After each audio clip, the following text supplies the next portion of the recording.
What's up, guys? Welcome to Lawsplaining the Interwebs. I'm your host, Nick Ricada of Ricada Law, small law firm in central Minnesota. And with me today, what's going on, man? Runkle of the Bailey is here. How you doing? Oh, doing pretty well. Just trying to get ready to continue fighting the government here on firearm stuff. So that's fun. I'm fighting the government of Canada on firearm stuff sounds terrible. Terribly necessary, but it seems like it feels like it would be like fighting a toddler over what they don't want to eat, you know? Oh, you have no idea on this particular one because so this is a little complicated, but essentially when they banned the AR-15 here, which they did for reasons that are only known really to Justin Trudeau, they are supposed to, whenever they revoke your registration certificate, send you out a proper notice in writing and that you have procedural protections. Instead, what they sent out is this letter saying it was automatically nullified, which is not known to law. And so this whole fight is basically do the thing the law says you have to do, and they won't do it. We just can't get them to follow the law. And so far, the court has ruled against me, but it's going up to a higher level for a further appeal. So crazy stuff. But this has been an ongoing issue where they keep, there's past cases where somebody applies for a firearms license and they say, oh, we haven't refused you a license. We're just not processing your application. Yes. Yeah. That's what ATF does here with Title 3, Class 3, whatever it is, whatever you need to get an automatic weapon. Oh yeah. In the United States, you can get it, right, if you have a super squeaky clean criminal record, and then you pay like a tax stamp per item that you buy. But getting the approval to buy the items can take 6 months, a year, longer if ATF just decides to not process the application. There's not much you can do about it. They're like, oh, we're busy. Yeah. So yeah, that's a great way for government to regulate without regulating. Yeah, it means that they could just avoid, because here there's actually this big court, there's a setup for how you challenge this. Like if you apply for a firearms license and they say no, you can go into court and say, I think it should be yes.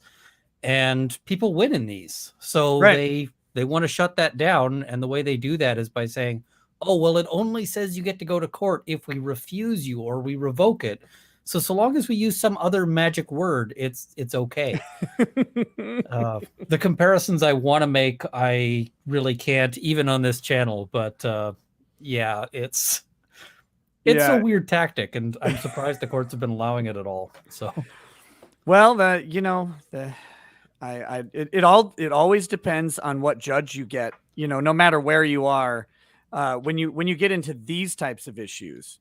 Right. It's going to really depend on if the judge wants to handle this type of thing or if they, kind of agree. Like they're kind of like, well, I don't really like guns so much, so I don't need to push this issue.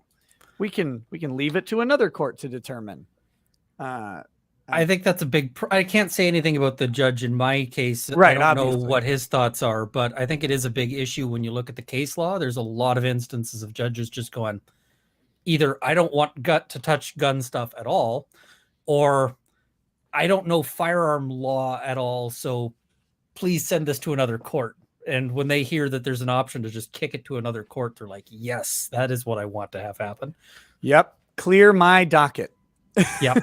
Clear my docket of inconvenient cases as Let often this be as somebody possible. else's problem. I bid you good luck on that, man.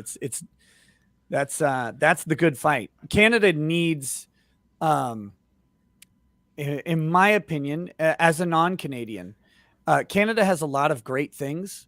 It does. It's got beautiful country. It's got a bunch of good people, depending on where you are.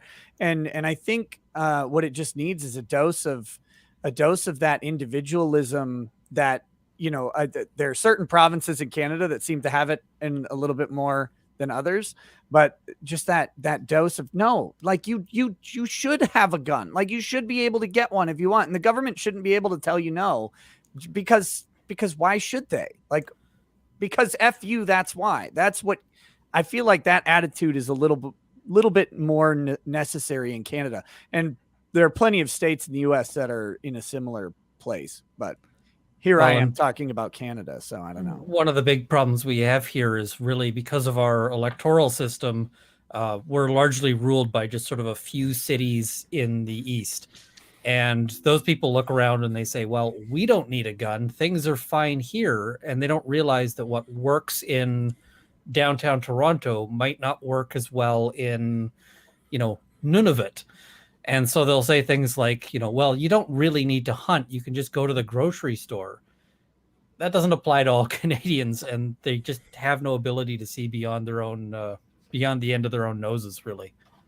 I can't see beyond the end of my nose because it's very long. What's up, Kurt? Welcome to the show, buddy. Hey, how you doing, man? I'm pretty good. I'm so lost that I was going to do a stream at 1 p.m. today, or an hour ago, and then I forgot that it was Tuesday, and I had a meeting. So I had to do my meeting first, and then I also had to take my kids into thing. And so I'm all mixed up over the New Year's. That's fine. I'm busy at work, but I figure I could spare at least a couple minutes to say Happy New Year's to the panel and talk a while before I go back to the mind-numbing work that is the rest of my week. With the old real law stuff, right? Like doing the actual law as opposed to doing the joke where law. Where my desire to hurt people increases. Oh man. Sometimes it's the client. Most of the time it's the client. That's the thing nobody realizes when they think about going to law school, is that most of the time your biggest problem on any file is your client. Yeah. Yeah. Oh, yeah. They're always they're who you have to manage. I mean, you have to manage their issue, and sometimes there's a reason that they have an issue, even if they're not guilty or if they're not liable. There's a reason that they got to the point where someone thinks they should be, right? Like that just happens a lot. The client wants a pony, and I'm like, you can't have a pony. It must mean you're a bad lawyer. No, just that's not the conclusion. You can't have a pony. I'm sorry. Or the worst is just client calls you from custody, says, hey, should I talk to the police? No, do not talk to the police. This is the worst thing. And then later, because here in Canada, you don't have a right to actually have your lawyer present. You only get to talk to a lawyer just beforehand. And then you find out later, you get the disclosure disc, and there's an interview, and it's like an hour and a half. You just go, oh crap. Yep. My job just got massively more difficult. To be fair, you're probably sunk within the first 5 minutes, but the rest is just gravy. Yeah, but they don't go on for an hour and a half unless they're getting more and more good stuff. So well, it's a good way to meet friends. It's a great way to meet prison? Friends who want to the police. It's the police, because they want to hear about your day. They want to hear about your activities. They want to hear about the things that you're up to and your activities and your involvement in things. They're really good at listening, and they want to hear all about your life. It's a great way to make friends. That's how I knew you're so interested. I finally feel heard. Let me tell you some more about the things I've been involved with. That's how I knew the privilege of Sanjay Gupta, right? When he said, "Oh, I've never had a 3-hour conversation with anyone in my entire life before Joe Rogan." I'm like, "Oh, well, you've never been arrested." Or really been a professional probably at any time, because that was one of the most baffling statements. I'm like, the longest conversation you've ever had in your entire life was 3 hours with Joe Rogan. Okay, I mean, I guess I used to have greater than 3-hour conversations on the daily, so that's very weird, very weird to me. But and the police told me if I cooperate, good things could happen, which is definitely a specific promise I can rely on. Yeah, they were very vague on the what good things, but just they said it would be good for me if I would talk. They just want to help me. They just want to help me. They said it so many times. They're not even talking. They're looking for another guy. They're just trying to get the answers. I did love that in that motion that I covered from what's her name from like the Real Housewives of Beverly Hills, who got into trouble and tried to say it was my contact lenses and my eyes were dry. Was her motion to suppress? I couldn't read the Miranda card because my eyes were dry, but they read it to you orally. My ears were dry. Yeah, no, her eyes were dry. No, when they say, but they read it to you. Yeah, my ears were also dry. So that didn't work. And then the other thing, so she literally tried this in her motion to suppress, which is why I bring it up. Jen Shaw, I think was her name. Anyways, she literally brought up that what the police said is, we just want to talk to you. And her lawyers actually tried to put that in like bold. The word just want to talk to you. And that was a reliance. And so they didn't just want to talk to her. So she lied. And I laughed. I laughed pretty hard on stream. Sometimes you got to run with all you got, even though you know. Even as though straight into the wall? Yeah. Oh, yeah. I mean, it's like, ha, you serious? Let me laugh harder. The problem is the client gets to make the calls. And sometimes the client is not very bright. Sometimes that's how it goes. There are a couple lawyers, or I would assume there's some lawyers in like Virginia right now who have experienced unbright clients on multiple occasions. Could you imagine being the lawyer for Chris Chan? Like, could you like honestly imagine being? I assume the public defender that will be, representing Chris Chan. I'm not even really getting paid, which is kind of annoying. I'm glad somebody is representing Chris Chan. I'm also glad it's not me. I mean, if it was my jurisdiction and this was somebody, I'd represent them, but it's going to be an ugly file. And it's that Chris Chan is someone who needs representation for sure. But I mean, I can't imagine trying no, stop talking about the dimensional merge. We have to talk about what you did to your mother. We have to talk about this. We can talk about it in the context of the dimensional merge. Was it before, during, or after the dimensional merge that you killed your mother? So we can get the timeline right. Ooh. Yeah, that'll be that's going to be a disaster. I wish that was going to be televised. Unfortunately, the dumpster defenders, their trials have been pushed back to like April and May. For those guys. So it was supposed to be this month, but they've been pushed back. So that's not going to happen. Apparently Chris Chan's lawyer is very good and is not a public defender. To be fair, there are quite a lot of good public defenders and there's quite a lot of shitty private defenders. So having a public lawyer does not mean you're getting a bad defense, nor does mean having a private lawyer means you're getting a good defense. Well, but so apparently some of the public lawyers can be very good.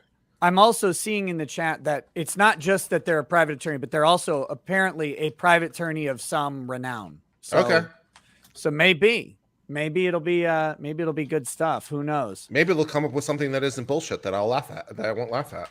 They should definitely push to get that trial televised. Oh yeah. I think it's in their client's best interest. Are you allowed to go and make an independent application for it? I have no idea. Maybe. I know a Virginia I am licensed attorney. in Virginia. I guess I could file an amicus requesting. That'd be fun. Yeah, see if we can get a camera in that courtroom. I think that would be massive. I don't know anything about that process in that state. So or if there's been a request made, need to probably look into it. Okay, so have you guys heard about this Chandler Halderson? No, but I'm Googling. What fresh horror are you exposing me to now? I don't know. People are saying his trial started today, which means if people are saying I should cover it, and if I wanted to cover it, that means I would have to go back a day or whatever. But the full trial started today. I think they seated the jury yesterday. He's accused of murdering and dismembering his parents. Cool. Yeah. So let's see. Could be some rage issues. Let's see what. Did they take away his PlayStation, or what was going on? I don't know. Oh, the judge is allowing outside acts to be used as evidence during trial. 4 acts allowed: allegedly false communications regarding employment, allegedly false communications regarding prospective employment, allegedly false communications regarding the extent of an injury and provenance of that injury, and allegedly false communications regarding educational endeavors. Now, are they allowing this in full stop? Are they allowing, or is this like a motion in limine thing? Like, if this guy testifies, then we'll allow this in. No, apparently this is the result of the motion in limine. Yeah, but what I'm asking is, does that mean the prosecutor can just offer it just flat out? I can just offer it. Sure. Or does that mean, because there was an issue about what will I be able to offer if this guy testifies as to his character, right? So maybe it's all speculative. So maybe it only triggers if he testifies, and then I can bring in all this stuff to discredit him. So that was my question. Yeah, I guess I wonder what purpose they're bringing it in for, but well, I'm so reading a little farther. He's accused of 2 sets of the same 4 felony charges in his parents' death: first-degree intentional homicide, providing false information on a missing person, mutilating a corpse, and hiding a corpse. So I think it's going to be the false information charge, because it looks like these are all false communications. Shouldn't that be more like attempt to hide a corpse, since I obviously failed? Yeah. Attempted concealment of a corpse. Obviously, it didn't work. So, Your Honor, how can my client be guilty if you found it? Exactly, right. Yeah, so very, very interesting. I'll have to see. My issue with starting coverage this early in the month is that I don't have a nanny, which means that any of my coverage is subject potential to some parenting obligations I would have. Well, that hasn't been a problem for you in the past, so I don't know what you're talking about. What? No, it's giving you a hard time. Oh, Nick. I was like, no, I've had a nanny for like over a year now. It's been. I'm just giving you shit. Please. I don't know how to take criticism anymore after Jack Murphy. I don't know how. So it's. Well, have you considered, let me ask like, you this question: blowing this up? Have you also joined the train in allowing your wife or dictating other men who will sleep with your wife? Have you gone onto that thing? Then I think you're a step ahead, my friend. Yeah, I'm not alpha enough for that. Yeah, there you go. There's a whole new level of alpha. We need a word above alpha. Yes. Uber alpha. Mixing up my German and my Greek on this one, but whatever. Alpha squared. No, so that that whole thing broke my brain for the past week. So this stream is actually me trying to find out what to do next, because everything has gone to such beautiful disaster levels. Well, if you like, I would like to talk a little bit about the Elizabeth Holmes conviction. I covered it earlier today on my own channel. Absolutely. I've been that's one I'm probably not going to cover the conviction, but like that one in Ghislaine, I want to cover sentencing. And so I'll be doing some catch-up work. So I'm game to talk about that, man. Yeah, so it's interesting. So in the case of Elizabeth Holmes, she was the founder and CEO of Theranos. Yeah. There we go, Theranos, which was a biotech medical company, which basically promised they had these new cutting edge devices that with 1 drop of blood that you might be able to give from a finger prick at your local CVS, which is actually like a thing that was advertised for a while. Yeah. That they would be able to diagnose all kinds of diseases. You know, they have this huge panel of diseases. Now, if you've ever had blood drawn to have your stuff checked, which I do on a regular basis just for my own health. I have it done quarterly just to see what my numbers look like because I can. But you normally are giving like vials, you know, a couple of vials of blood. It's, you know, significant amounts. But yeah, so to detect these things, and it's like, with 1 drop of blood, I can detect even more things more accurately, faster. You know, you're giving all that blood straight into some aging, dying politician, right? They're taking your youthful vigor. And they're like, all they're actually using is 1 drop of blood. And they're like, oh, we lied to Kurt. And we're like, we'll take the 1 drop and use that for a Theranos machine to diagnose him. But the rest of the blood, we actually just pump into, Jerry Nadler. All my blood numbers, by the way, are fine. So I just, it's one of those That's things why that Jerry Nadler wants to drink it. Yeah. He's like, no, this is good, clean blood. It cost me like $200 each time to have my blood drawn. So it's $800 a year just to check quarterly to make sure my blood numbers are fine. They're always perfect. But I like to check it because, preventative medicine. Anyway. Wonderful blood. Truly amazing blood. Yeah, really truly good amazing numbers. blood, the best blood. Yeah, all that good stuff. Yeah, but anyways, basically the whole thing was a scam and a fraud, and the machines didn't exist. And the company was sending the drops of blood to other commercial machines, which, are designed for way more blood. So perhaps unsurprisingly, getting very bad, accurate results as a result, and basically peddling this crap. And she defrauded people to the tune of several $1 billion. At one point, she was worth like $6 billion or thereabouts. She was on the cover of a lot of magazines, Next Steve Jobs and all the rest of it. And then basically the whole thing got discovered, and she went from a worth of $6 billion to zero essentially overnight, because all of her worth was tied up in the company. All of her worth was tied up in the stock.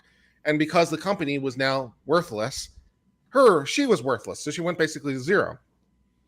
So she's been on trial for several months at this point on various counts of wire fraud, which is the communication over a wire or wireless, either way, communication over a transmission medium of a fraudulent nature. So basically I'm sending you a message on the phone or an email or whatever, and the information's false, and I'm doing it for the purpose of conducing a fraud. Basically, give me money for nothing. So this is what she was charged with in varying degrees. So she was convicted of counts relating to the investors, but not for the underlying patients. So that's kind of the split. So there was like 4 counts dealing with the underlying patients, wire fraud to them. Jury didn't buy that, not guilty. And then there were the stuff that was latest in time in terms of the investors, the stuff that happened latest in the sequence, were the guilties, with one exception, which who knows. And then there was wire fraud charges earlier in like 2013. So the ones that were like 2013, the jury couldn't reach any decision. So it was 4 convictions, 3 acquittals, and 4 no verdict, I think, if memory serves correctly. The no verdicts were dealing with things that happened earlier in time. So like these 2013 communications, jury couldn't reach a decision. 2015, though, they were convinced that by that point she knew or must have knew or she was aware and all the rest of it. So she's been convicted of these things. Now she's facing a theoretical 65 years in prison as a result of this. There's 3 of them are 20 year and 1 of them is 5 years. Now, I was looking at one guy's post earlier today on stream, and I can find it again if you want to see it. But it looked very persuasive to me, where he's actually trying to do the calculation on the guideline numbers to find out what guideline range it would be. And according to his math, which looks superficially correct, it looks like the guidelines would recommend life. It doesn't particularly help that she's guilty of a fraud of between $100 million and $150 million. So she was convicted of $140 million worth of fraud. The actual amount of fraud she did was like billions, but that's not important. The actual fraud that she was convicted of was like $140 million. So that bumps the guideline range way up. And then she's the head of the enterprise. She's in a position of public trust. More than 10 victims were involved. Obstruction of justice for basically lying on the stand. That's worth some penalties. So you calculate all that up, and the guidelines range say life. Then there's another provision of the sentencing guidelines that suggests very strongly, to my mind, these should be consecutive rather than concurrent. So therefore, you can't do anything more than the statutes allow for. So you can't give more than the statutes allow for. So the guidelines might say life, but you can't give that. The statutes only allow for 65 years. So therefore, 65 years seems like the right number. Now, I say that with a lot of tentative note, because all this will be massively fought over in the sentencing guidelines. So who knows? Yeah. But there's at least one guy whose numbers look superficially correct, which suggests 65 years. So we'll find out, I guess. Stealing money from the wrong people. Yeah, should have gone for the poor. Yeah, always scam the poor. That's what you got to do. If you're going to scam someone, scam the poor, because no one cares if they get scammed. Yeah. The government does it all the time. They don't care if somebody else does. Also, on a purely personal level, although I don't know that the defense had anything better to work with, so I'm not necessarily sure I blame the defense, but I still find it irritating. Her entire defense basically boiled down to, I'm just a girl. I'm a girl, and I was young when I started this. I was 19 years old, and there were these big men, important men, who were able to convince me, the young, naive 19-year-old, this was good, and they pulled the wool over my eyes and have been doing so for the last 20 years in a company I started and I'm the CEO of. But I was deceived because I'm just a girl who didn't know any better. Now, I've been reliably informed that men and women are equal in our society, and so I find this very irritating. Yeah, I've heard that rumor. But let me offer the converse, right? Like, oh, I mean, how could we have known that our billions of dollars of investment into Elizabeth Holmes? I mean, she was just so convincing, and we didn't think we needed to do any due diligence. We didn't think we needed to see the machines or have independent review. I mean, we just fell into these billions of dollars that just happened to fall into our laps, and we were so doe-eyed that we just gave it away out of altruism, looking for the benefit of humanity, to give them simple blood tests. And she hoodwinked us. Like, okay, I don't buy it for a minute. I don't buy it from any of these people. That this young 19-year-old, who, by the way, as virtue of being 19, has no particular education nor industry experience in biotech or engineering or any of the required fields, has somehow started a company that creates a blood testing machine that's better, faster, cheaper, and uses less blood than any of the big stream boys. Well, so that would think you might raise a flag in one's mind. How is this revolutionary possibility correct from a person with no prior experience or knowledge or education? They're able to put this together in what will ultimately have to be an FDA-approved product because it relates to medicine. I will not abide this bigotry for a moment longer, sir. This was a beautiful young woman in STEM, and we have been told over and over that women in STEM are necessary, and finally you get one. She's got the best idea, and you just are trying to push her down. You took that glass ceiling, you unscrewed it, and you're pushing it down and making it a glass grave for her, disgusting monster. Well, I could not agree with you more, Nick, that women and men are not equally represented, and women have for too long been denied entry into fields that are male dominated. And that's one of the reasons I'm so happy that we have corrected that problem. We have established more equity by bringing women into a field they haven't been before. The prison system. You knew where that was going, right? You figured it out. It took me a bit. I was like, where is he going with this? Is this going to be about certain types of athletes coming into sport? Nope, prison. It's going to be prison. Diversity has been increased. Women have increased representation in this previously male-dominated field. It's a beautiful day for diversity and equity. I love it. I love it. Ultimately, I kind of agree that when we've got investors who should be able to do diligence, we punish the people who rip off the rich more than the poor, but ultimately the rich are the people who could take steps to stop this. Somebody could have said, hey, let's see your machine. I got a drop of blood right here. Let's do this. I was thinking about this yesterday when I was talking to Adam Krigler about it last night. It was like, I was talking to Joe Neerman on his show prior to Adam Krigler. And it was like, if you're lending someone $100 million, you can't pay an engineer $100,000 salary for a year to just go kind of consult and check in, just to review anything, like to review any of it and go, I'm not quite sure how this works. I'm a biotech engineer. I've been doing this for 30 years not if you're paying 200 grand, 300 grand. Who cares? $1 million. You're giving someone $100 million. You're not going to do anything to protect that investment and check it out. It's just beyond, but everybody wants to see women in STEM. I think that's right. Like what would have, could you imagine the headlines given the popularity of Elizabeth Holmes when she was the rising star, right? When she's on the cover next to Steve Jobs, when all this is going on, that someone dares question her. Oh, these male investors who know nothing about biotech are going to question this strong and independent woman. They're going to do that. They've got to send men to oversee her. No, it's like we have an all-female engineering team who's going to check it out. We're you're directed by patriarchal intent. That would be it would have been the headlines too.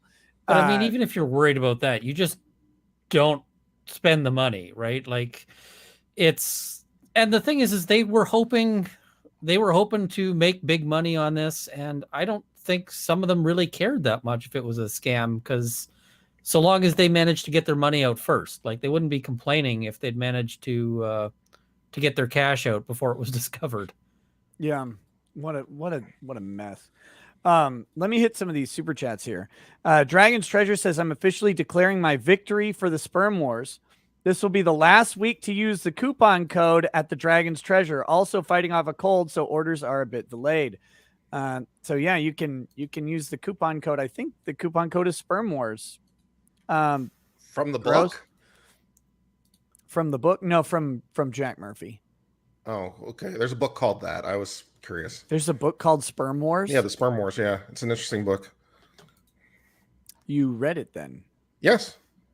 It's basically about how biology works and how a genetic material is spread as it's part of basically biological mechanisms. It's an interesting book. Okay. Well, there you go. I never even heard of it. All I knew was the memes from the Jack Murphy thing. That makes me curious now. Billy Witch Doctor 99 says New Year's still late and hetero flexible. Yes, thank you. Roger G says here quicker than Jack in a college boy's dorm room. Gross. No. Chris is error says Happy New Year, Nick and Runkle. Thanks for all the laughs. That was before you joined the stream, Kurt. So just so you don't feel left out. Lost Bullets says any fellow Canuck must be asked the question. So to Runkle, thoughts on the prospect of Alberta separation? Like, if you think it can be done, is it stronger now than ever before? I don't think it's going to happen. I mean, I think there is a court case basically setting out a theoretical possibility for how a province could separate, but Alberta's got no ocean access. It would be I don't think it's a realistic possibility under the circumstances, but there's lots of people who at least like the idea of threatening the federal government with it. So in the States, when you have like a property that is locked in on four sides by private property and there's no road access, they have to give you an easement to cross the convenient way of some other piece of land to access, to road access. Do you think Alberta could do that? We're going to dig a channel through some other province straight to the ocean. Well, international law says you do have to allow for like the flow of goods. You can't just blockade, a landlocked country, but unless there's, war or whatever else, but it's still, there's provisions that would allow them, for instance, to potentially, take a portion of that, or they could slow it up in all sorts of ways. It would really make Alberta vulnerable to Canada in a way that we haven't been. Not that we haven't been vulnerable, but just it would dial it up to 11. So what if we made them like the new Puerto Rico? It's like you're kind of in America, but you're like on the fringes. There are people who are like, we should join the US, and I don't think that they realize that that's probably how that would look if that were, but the US isn't going to want to take Alberta because it's just going to piss off the rest of Canada. It's not going to happen. That sounds like fun. I'm in. Let's go. Pissing off Canada is like, it's like kicking a chihuahua though, right? Like what are they going to do? What are they going to do? What's the rest of... We'll withhold syrup. No, our maple. We'll close off access to our maple syrup reserve, which is actually a thing. Oh yes, I've heard about that. About the the wartime reserve for maple syrup, where we got the petroleum reserve. You guys got the maple syrup reserve. Well, and Yes. the best part is that somebody actually robbed our maple syrup reserve. Not well protected. See, the maple syrup reserve should be a meme joke about Canada, but it's real. It's That's real so funny. that's beautiful. Angel of Sin says, last night with Krigler, you mentioned respecting plumbers because the job sucks and they get paid a lot. But I'll remind you that septic and sewage workers exist. I work in septic removal and have had a full frontal of sewage. Oh, I didn't forget that they exist. Plumbing. I mean, plumbing's just a gross job because add water to anything and it makes it gross.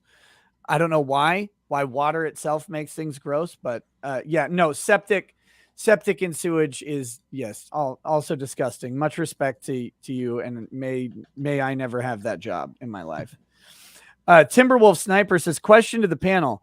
All I've seen is people spurging about the environmental impact of NFTs, but I want to know how they'll affect copyright law. I don't see a difference between them and what Disney have been doing for decades. I'm not seeing the NFT thing as a consumer level thing. It might be a thing for certain transactions, maybe like sports tickets or things like that, where you want to have a mechanism for trade and control as an authentication mechanism. But for owning of most stuff, I just don't really see the value case for NFTs. I really also don't like because also the NFTs aren't guaranteed to be accurate, which is also kind of a problem, because the reason I say that is because you can have transactions in the real world that look one way, but the law says another thing, right? We could, just to give an easy example, right? I could sell you a piece of land. You buy the land, the deed gets registered, blah, blah, blah. Do you own the land? And, the answer might be no, depending on other things. Like, I didn't really have the land to convey, that someone else had superior rights. Insert all kinds of hypotheticals we work for. So the blockchain might indicate one person owns a thing. And then the court would say, actually not so much with that. This other person owns it because fraud in the inducement, or insert any number of other reasons. So the blockchain isn't even guaranteed to be accurate. So that's a problem. Yeah, and also just because you own the NFT for something doesn't mean you own the copyright for it. Yeah. Yeah, actually, I would suggest you don't. You don't own the copyright for it. Unless it's somehow been welded legally. Yeah. Yeah. So unless you have an independent contract for the purchase of the NFT that confers copyright rights into you, into the buyer, you don't. In fact, I think what you own in an NFT is merely the registration on the chain itself, because oftentimes you don't receive even a copy of the underlying art for the NFT. Like, it's not like there's anything there. So the NFT is just, my understanding, is just a mark of registration and authentication. It purports to be. Right. Well, because think about this way. Michaela Maroney, which is one of my favorite NFTs, right? Her smirk at the Olympics, that I think she sold for like $600,000, the NFT to it. Michaela Maroney doesn't own that picture. She didn't take it. Yeah. Actually, a professional photographer for the Olympics, or who was working the Olympics, took that picture of her. They're the person who owns that picture. So, I mean, she's able to sell the NFT of her likeness making a smirk because she's Michaela Maroney and because NFTs are pretend. So in theory, the photographer could also have tried to sell that, but it would have an inferior value because the value is tied up entirely in who's selling the NFT, not in the actual digital ownership itself. Well, the fact it's pretend isn't necessarily a deal killer, because there's a disturbing amount of things in the world which only exists because people believe it exists. That there's this huge Tinkerbell exists. Only because we're all collectively clapping does the Tinkerbell continue to exist. The best example of which is money, right? The dollar is not backed by anything except the full faith and credit of the United States, which means it has value because people say it has value. It is a tautology.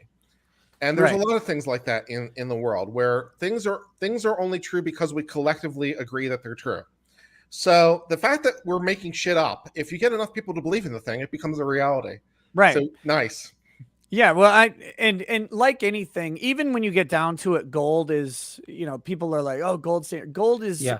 Gold actually has the same kind of underlying problem, although it's one step removed, because gold, I mean, it's kind of like gold has inherent value, and it's like not really, no. because The again, inherent it's the same. value It's of it this, is yeah, really it's the low. same. It's the same exact problem. Gold only has value because people believe it has value. Because people desire gold. If people no longer desired gold, and it was only for its purely like industrial purposes, the price of gold would be like $20. Yeah. The gold, the same problem. Like it's all a collective clapping. We believe gold has value because it has value, and it's all. And some people say, well, it's always had value. It's had value since the Romans. I'm like, yes, which definitely means it will have value to tomorrow, because there's never been an example like that ever before, where things have existed for a long time and then not existed all of a sudden. So Like it will the definitely Romans. continue to be true indefinitely. No, but yeah, gold's interesting because it does have a practical purpose, right? It's conductive.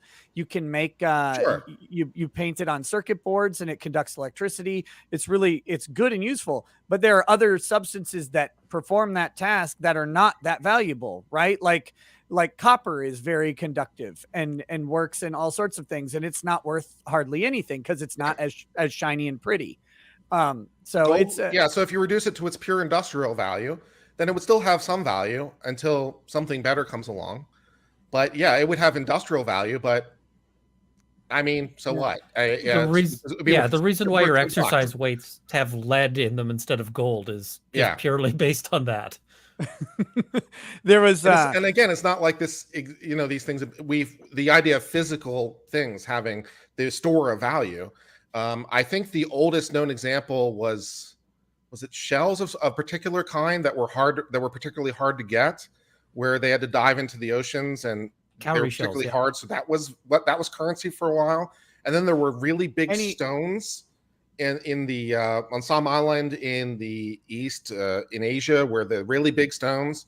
And one time I remember the stones sunk to the bottom of the ocean, but they still believed it existed. So even though no one could see it, it still was a store of value, because the physical thing is there somewhere. Yeah, it was own the rock that's underwater. Yeah, you own the rock that's underwater. So sure, it has value because it continues to exist. But so yeah, money that's based on physical things only has as much value as the underlying physical things, which is in no way assured in a continuing basis. Right. So even gold is subject to the Tinkerbell problem of us all believing it has value because it has value. Well, anything with scarcity of any kind has some value attached to it, because if I want it and can't get it, I have to then increase what I'm willing to do to get it. Right. Or I'll give you even a more practical example, because this is maybe a little fanciful. Aluminum.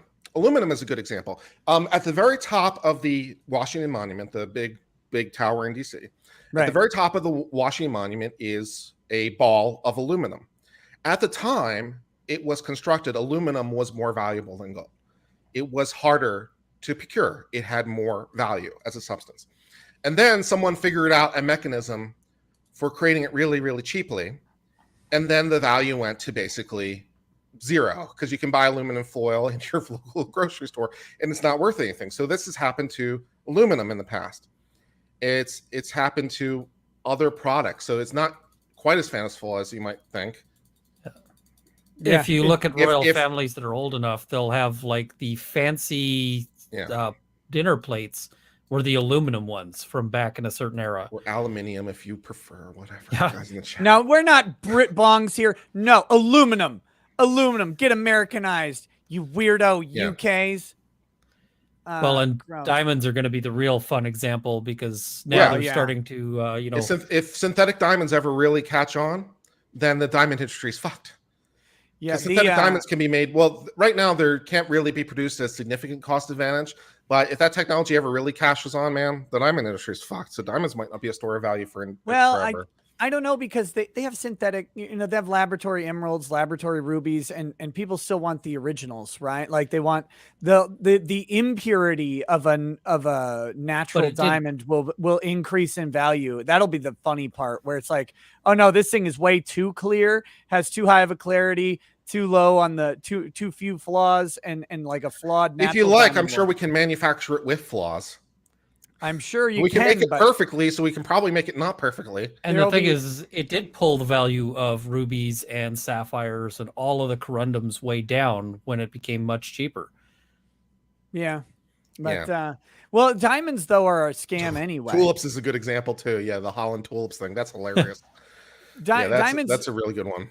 Diamonds are a scam because they're basically owned almost entire, like all of the diamonds in the world are basically controlled by a single cartel, which artificially limits supply, and inflates price. And then of course diamonds are a marketing scam sold primarily to women, and then the women utilize not like, it's not a conscious thing, but the men take that desirability of the marketing that's been sold to women for years and years and years. Diamonds are forever. Diamonds are the representative of your relationship, all of these things. And then guys buy into that along with it, and then do that to try and please the woman. And so it's like, they're taking this idea, and they just have the best marketing team on the freaking planet. De Beers. I mean, they won. They did it. They definitely won. And the U.S. government settled with them for cheap, which is annoying. Yeah. But as for NFTs and copyright law, yeah, I don't think NFTs currently would have any impact on copyright law, because right now, just like anybody else, rather than buying an NFT, you can right click on a thing and click save as, and you have just as much access to it as the NFT owner. The NFT owner, as far as we know, doesn't have any right to particularly exploit the original work or create derivative works of it. So outside of a contract that confers that right, NFTs aren't going to have any impact on copyright. You actually don't own the thing or the intellectual property behind the thing. You own its registration of this particular instance of the thing on the blockchain at a given time. And that's it. You own a number. You own a very big number, a 256-bit number, I think someone said. You own that number, and that number is yours forever. And yeah, people assign values to that number, but some guy also paid $80,000 for a statue that was literally nothing. Like, it wasn't even a platform. It was just a negative space. Yep. Well, and I also just have to wonder how much of this is just money laundering, because if you're sitting there going, like, if I go and I'm a drug dealer and I've got $1 million and I send that in suitcases to my supplier, well, that's all illegal money. But now if we ostensibly run it through a purchase, it's like, well, no, I've got these millions of dollars from my NFT market, and it just also happens that I'm dealing drugs. And this is clean money, Yeah. Maybe. Sure. I mean, it's hard to say, but it's such a perfect, it'd be, if you were trying to create something BS for it, it's hard to imagine something, It sounds kind of like a Hunter Biden art gallery. That's exactly the problem. You've got something of unspecified and unknown value. He's an unknown, never before published artist who's selling their works for just $500,000, just to start. I mean, he's starting at $500,000, right? Like I might pay $20 for the lulz. I'll go piss on a canvas and see if I can sell that for $500,000. Sure, why not?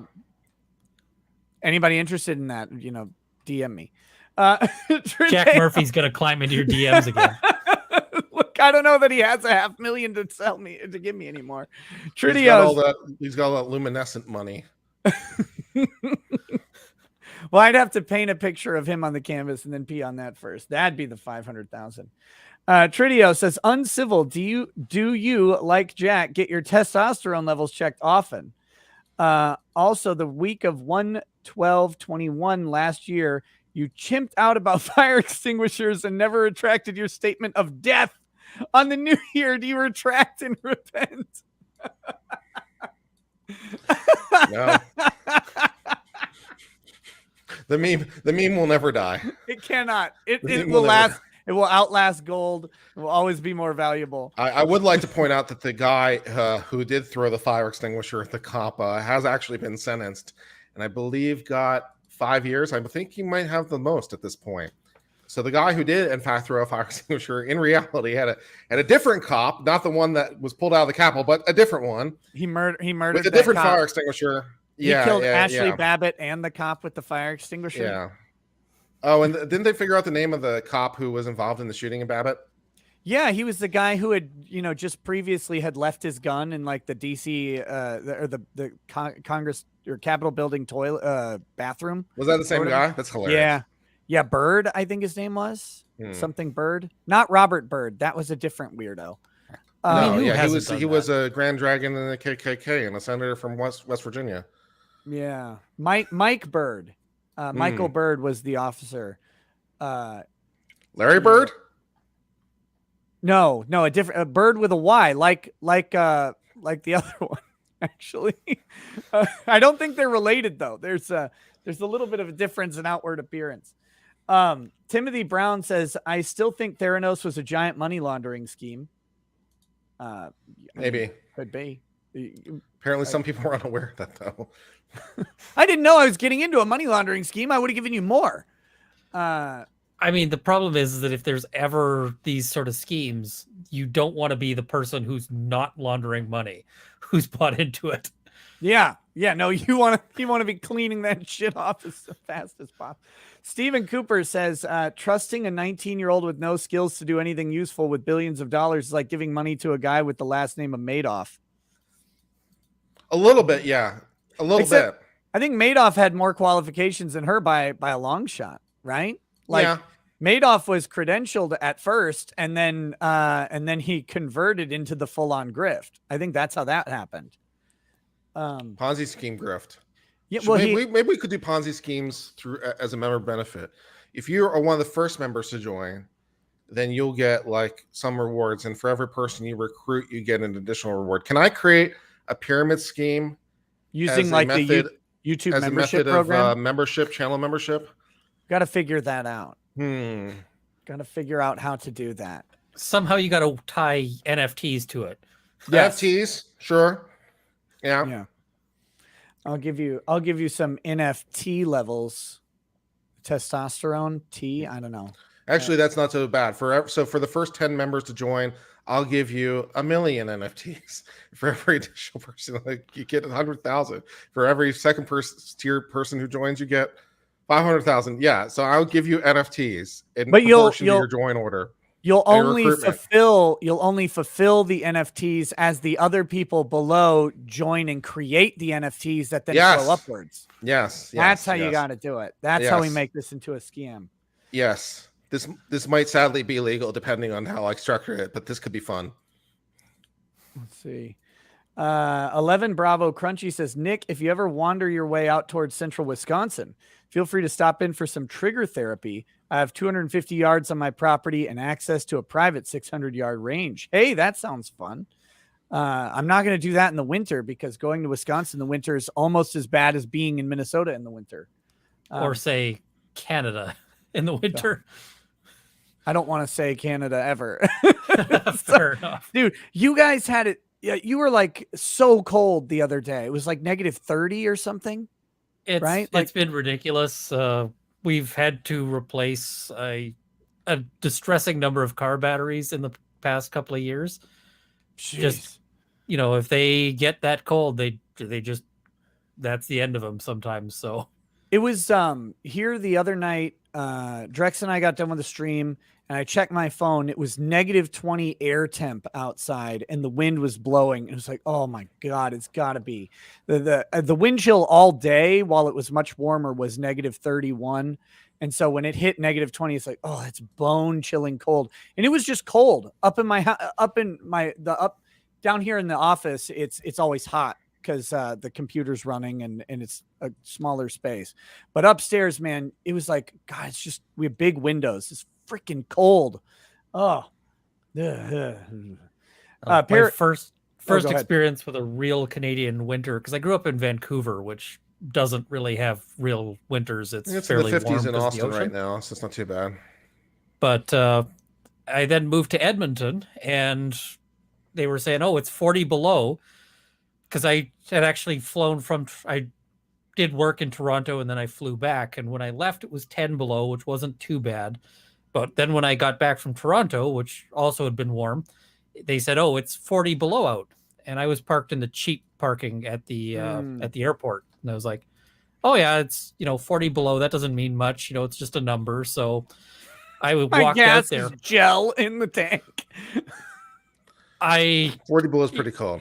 I was sitting there feeling like I'm gonna die, and I pulled out my car keys, and my hands were so cold that I dropped them into like 1.5 feet of snow. And so I'm pawing for them in the snow, and something in the back of my head says, "You are doing a stupid thing. You are going to, injure yourself." Yeah. And so I had to abandon that, and I actually had a spare key at the time in my wallet. So Nice. I just gave up on the original key. It's probably still at the airport somewhere. God. Dude, when it is that cold and you get that powdery, like it's just a collection of ice, snow on you, it is terrible because it starts to melt on your hand right away. But the cold doesn't like that, and it makes your body want to die. All right, I got to go back to work, but it's been fun chilling with you guys for a little bit.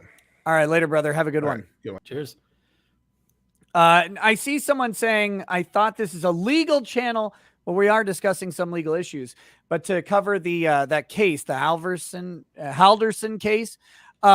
Look, I didn't know that case existed until after I had even scheduled this stream. I'm gonna look into it, but we're a day behind, and I have to check my schedule to see if I can do 8-hour live streams. If I can, I'll start them tomorrow. Maybe even play catch up on the first chunk of it tonight. But I like watching the first day at 2x speed. But I don't know. I've got to check and see if I can cover it. If I can, I'm not averse to it. But it's New Year and my nanny is out, which means I don't have someone to drive my kids to their activities when my wife's doing some of the driving. But sometimes we need 2 people in 2 places. So I got to check, and we'll see if I can cover it. I will. If it means I have to, redo the schedule and cover it at night, maybe I'll do that. I'm not sure yet. But again, I just found out about it as the stream is getting started. So we'll have to see. Perihelion says, I'm Polish, but when I was 27, I learned my grandfather was actually Canadian. Didn't get the passport, but I hate maple syrup, don't like hockey, and never said A. By the time I got rejected, Trudeau won. I was glad. Oh my gosh. Oh boy. Logan Orr says, you were talking about wanting to learn how to fix vehicles. I live a little south of Austin. I'm about to start rebuilding a 1942 Harley WLA Liberator from a literal box of parts, fabricating the rest. You're welcome to join. That sounds... I would love to learn how to fix vehicles in a hypothetical void where I have tons of time to just devote to like a hobby or a craft. But right now my hobby and craft is live streaming. So unfortunately, I don't really have time, but the offer is very generous. And again, it's something that I would theoretically love to do. I just don't know when I would do it. But that is awesome, buddy. Send me, like, as the build progresses, send me pictures and stuff. That's cool, man. I respect the hell out of people who can do stuff like that.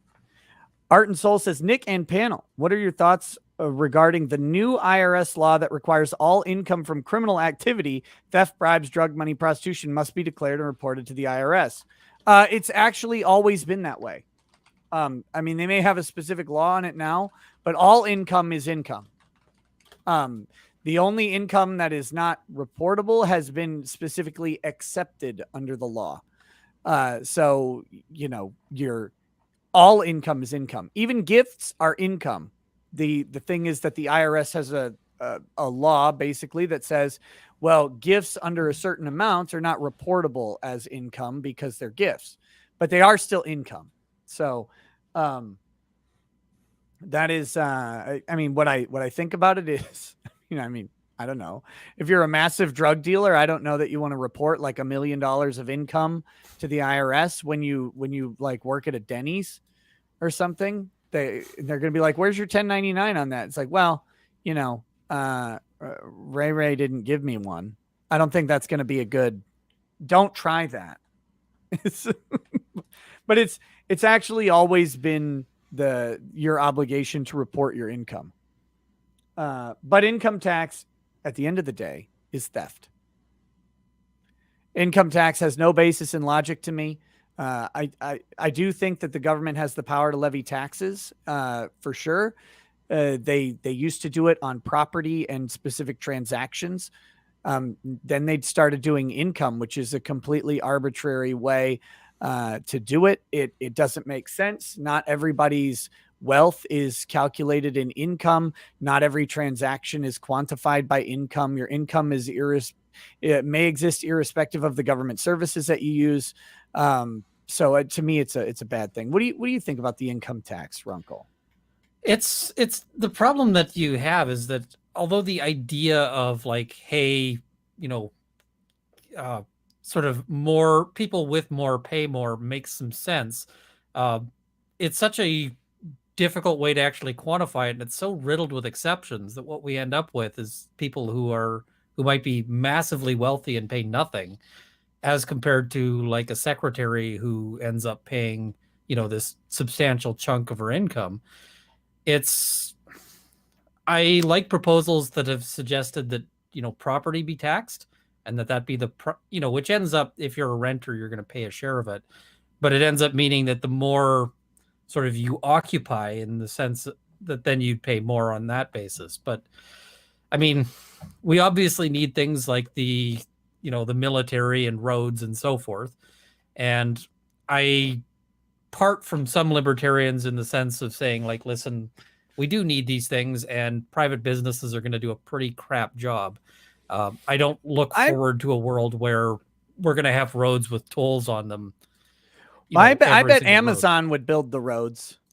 Amazon would build the roads, but they wouldn't let you on them. And maybe. And the problem is that once you get something like a road, there's a ring road that goes around Edmonton. And if that was entirely owned by Amazon, they could charge you whatever they wanted to let you out of Edmonton. And Escape from LA is a great movie, but it's kind of not a thrilling life if you've got that with Amazon controlling who goes in and out. So that's kind of where I see things breaking down. But I do see people saying all taxation is theft, and on a principle level, I agree. The idea that government exists and provides a benefit is the predicate assumption to the idea that some taxation can be excused.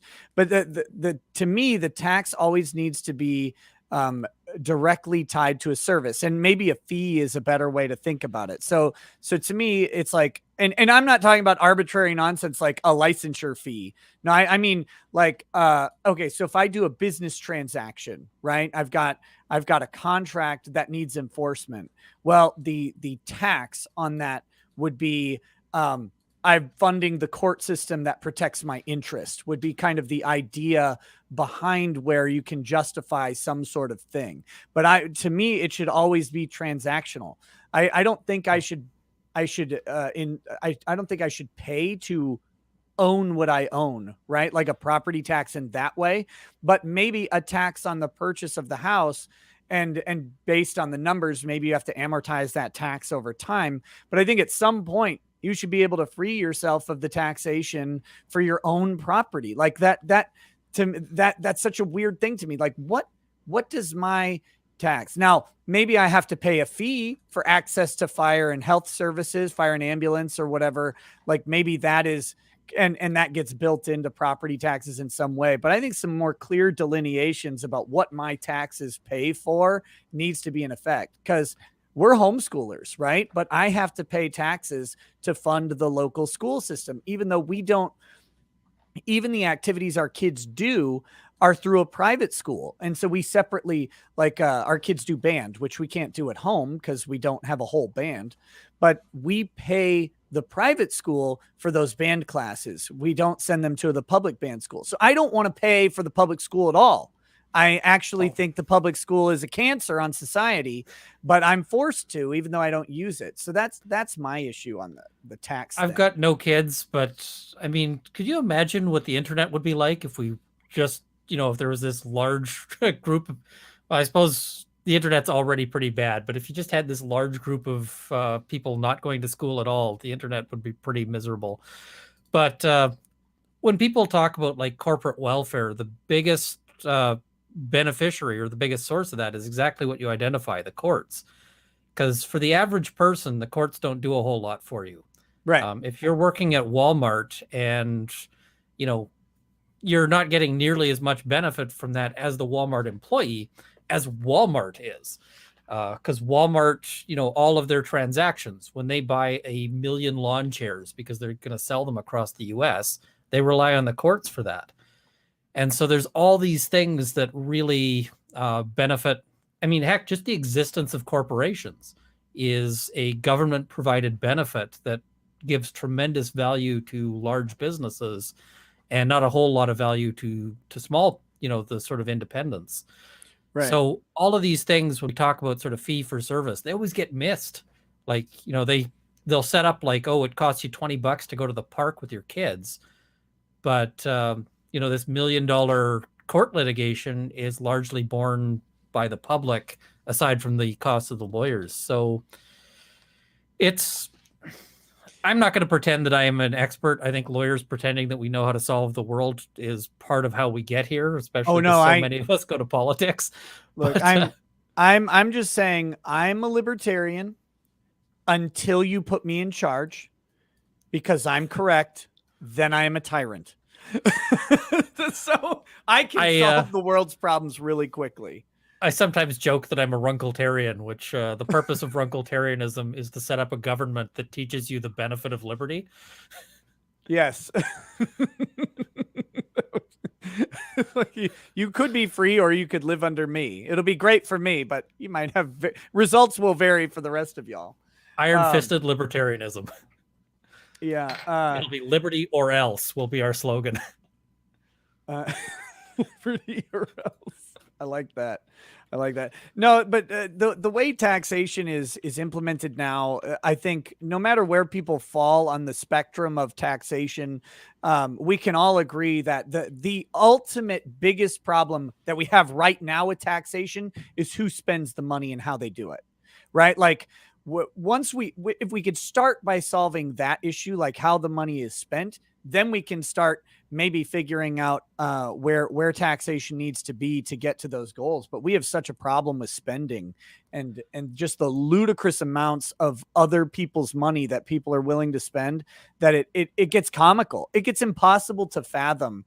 Like when you think about like the US military budget being hundreds and hundreds of billions of dollars each year, like that number is inconceivably large.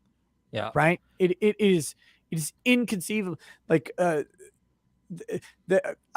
watched this great video that it conceptualized wealth visually, and it started with like these timelines of wealth and getting progressively wealthier people and like how long the line was, and then they got to like Bezos at the time when that was before Musk took over, and like just the amount of money that he has was like, man, it's unfathomably huge. Right. And that doesn't make me oppose it or anything like that. But when you think about how that is dwarfed by government programs and annually dwarfed, his total wealth is dwarfed by government programs on an annual basis. And you're like, oh my God, the amount of money that they spend. And I don't necessarily begrudge the rich from existing. What I do begrudge is how many of the really rich people got there in part by exploiting the government, programs to get there.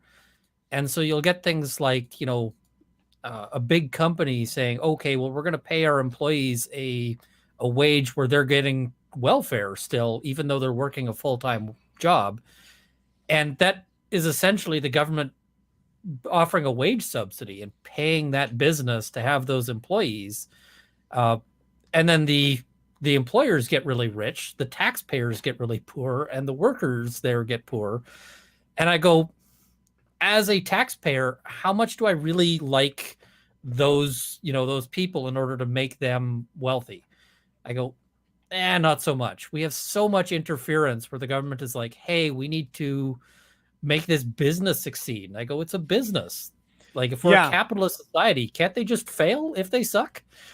No, not anymore. We can't let them fail. That's the crazy thing, which doesn't, it's like, well, but think of the workers. It's like, well, but they're, if Amazon, like hypothetically, right? If Amazon goes out of business tomorrow, there's a massive void of things that people want that Amazon provides that will be filled up. Like those workers will be scooped up. The products will be scooped up. Deliveries will resume. Like it's just going to be some other person figuring out how to do it. And that's how capitalism is supposed to work. But we decided that that's not how it goes anymore.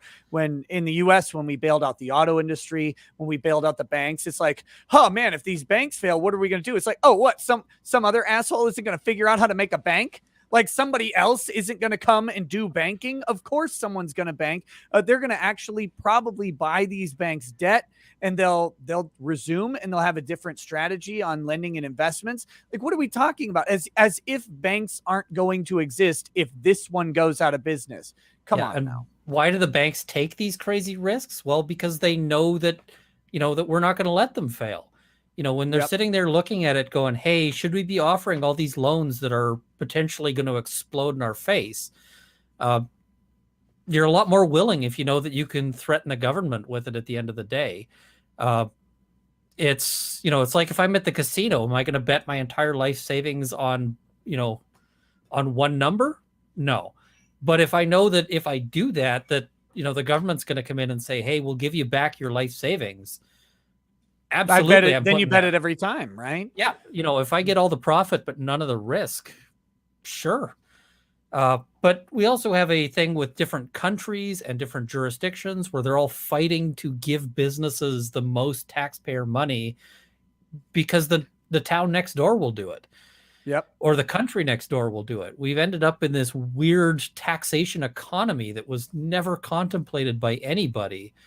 And the only people it benefits are these really big companies. It's, I don't resent paying taxes to feed somebody who's hungry, and I don't resent paying taxes to have a road or to be safe.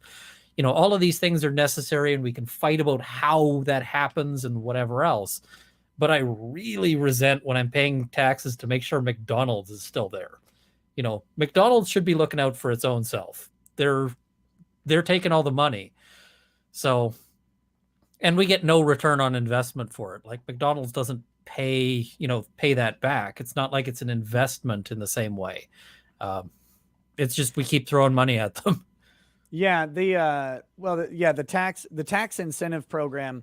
It's like, I would say it would be great if people get that, but there are towns around here that do that, right? There are towns in Minnesota. There are towns in Kansas that I've driven through, where it's like, if you move here, you're gonna get tax benefits. You're gonna get a moving bonus, right? They'll pay you to move in, all of that stuff. So there's weird stuff, but you don't have the same access to it that a company like Apple or Amazon or Tesla or whoever's gonna get. Well, yeah, I mean, Amazon says, hey, we're building a distribution center. And they basically have a bidding war for which place could give as much taxpayer money to them as possible. It's, okay. Eugene says, last year I learned about lions and tigers and bears from Dan Simmons. This year I'm learning all about butches and bears and beards from this Ricada guy. What Dan Simmons book is Lions and Tigers and Bears? I like Dan Simmons as an author. He's great. Don Pedro says, may I recommend a Strange Brew movie stream on Twitch at some point? It's the best Canadian movie ever made, eh? Take off, you oser. I love Strange Brew. I love that movie with all of my heart. It's not on Prime. If it ever was, we would do it. Canadian Bacon did make it onto Prime. Have you ever seen that? I haven't actually. I John probably should. Candy. Yeah, John Candy's in it. Who is, of course, a classic, but I find it hard to sit down and watch things these days because I'm just doing so many things. I gave up sleep and recreation to it.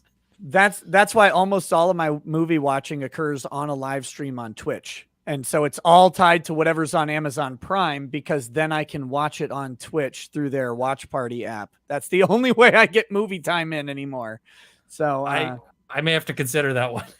Oh, it's fun. In my opinion, it's the most fun live streaming feature that exists. Is the idea that you can basically do Mystery Science Theater 3000 live, and have people, join in and watch and comment, and we get to watch some pretty ridiculous movies. Last night we watched Officer Down, which is a movie produced and directed by Slipknot and starring several members of it, which was weird, but it was kind of a throwback, ultra violent 80s action movie. It was okay. There are better movies, but there are a lot worse ones as well. Slipknot is not usually who I think of when I think, fine cinema. No, and certainly was not fine cinema, but it was comical cinema. It was exciting. Rayona 1868 says, best way to grift is on the Grift King. If you like your dogs and cats, go to Pawtree B Breen 1 and get food, treats, CBD, health stuff, etc. and help a mom of a 6-month-old out. Okay, so Pawtree /BBREEN1. Here, I'll throw that in the chat. Like if you need pet food, I guess you can check them out and see if pet food and treats and stuff like that. Give it a shot.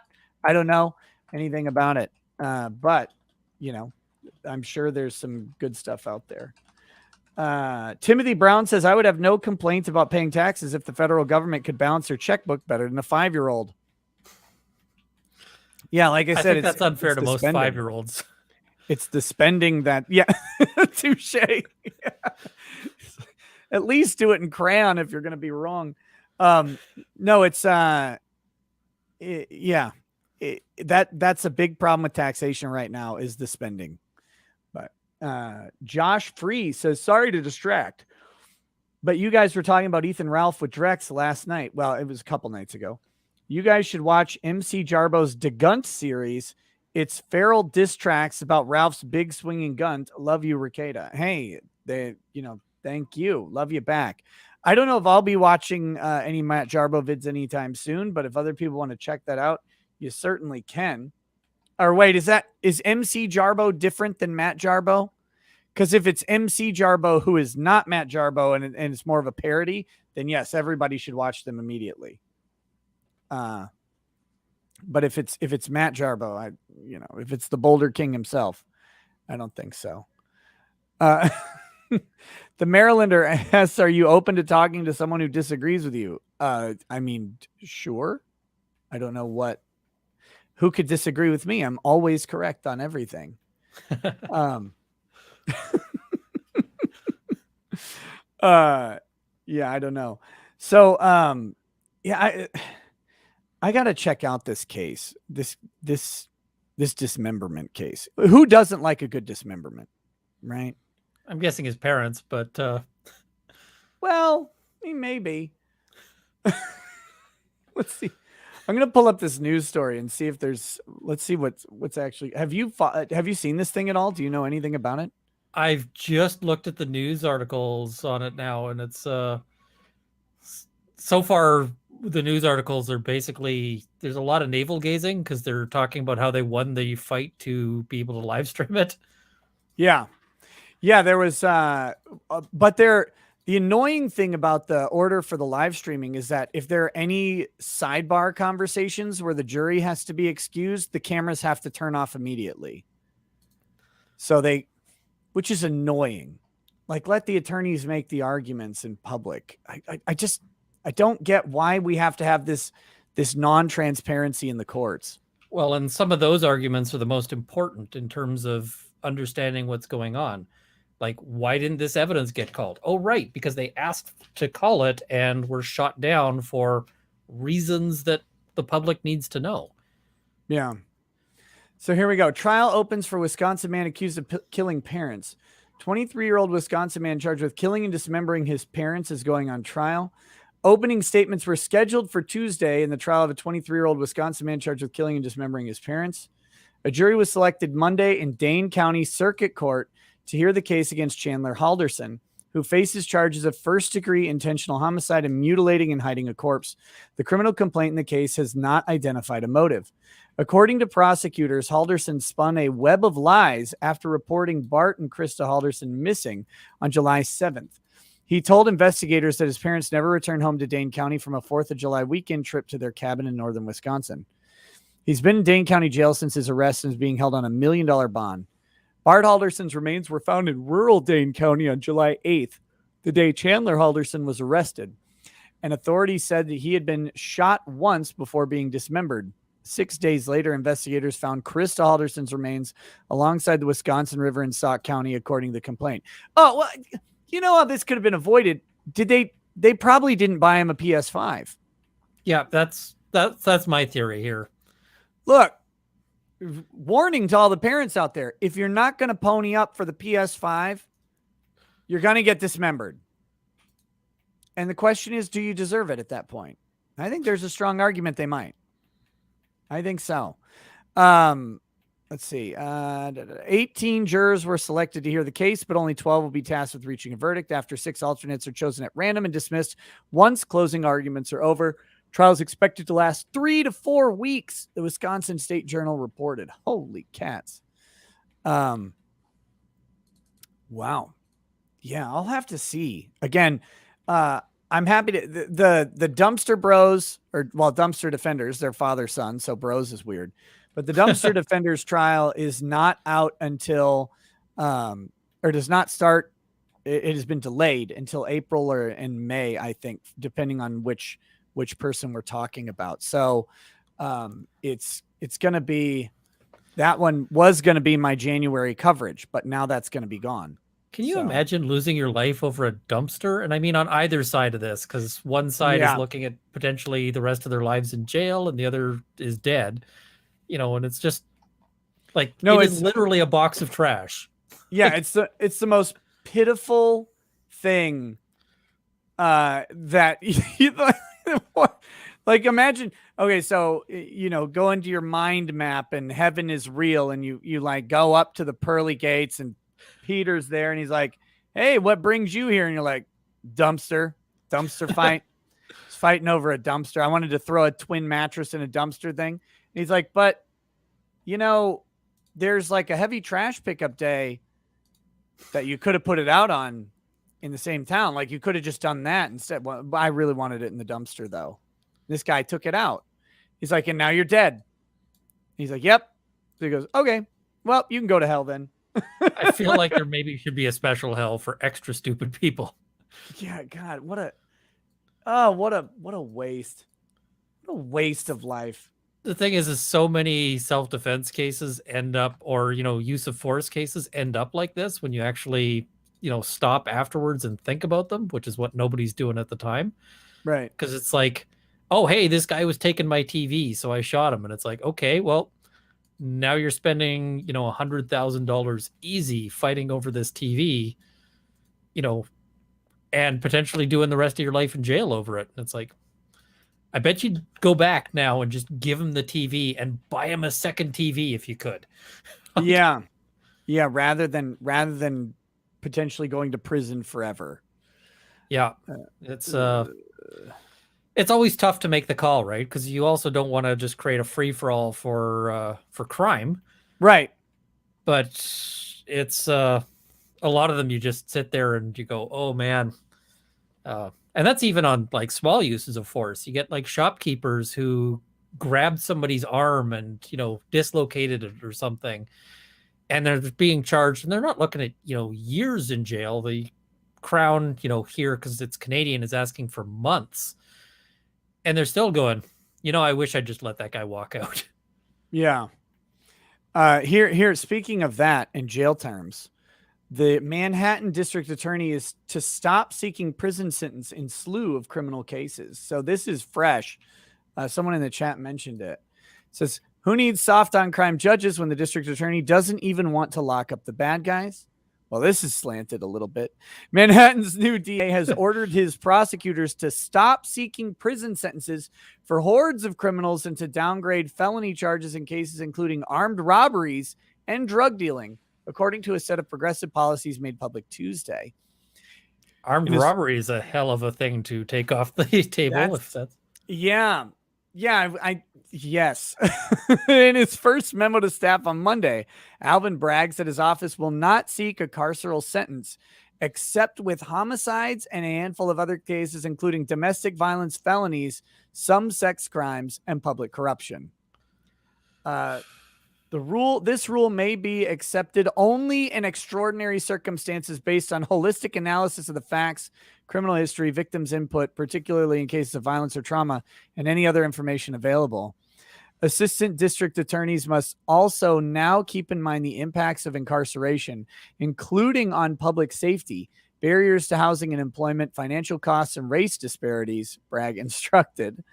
In cases where prosecutors do seek to put a convict behind bars, the request can be for no more than 20 years for a determinate sentence, meaning one that can't be reviewed or changed by a parole board.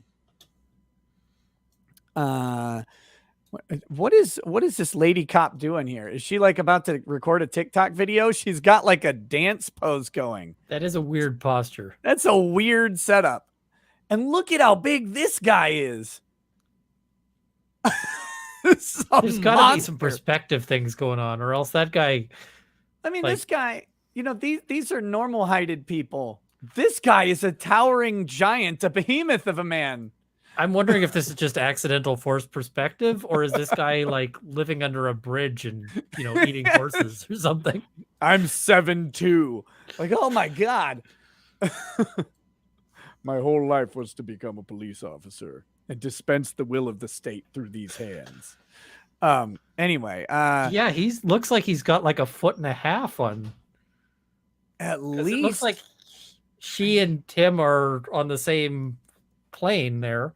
Yeah, so let's say she's like, maybe she's, maybe these two are like 5'3", 5'4", right?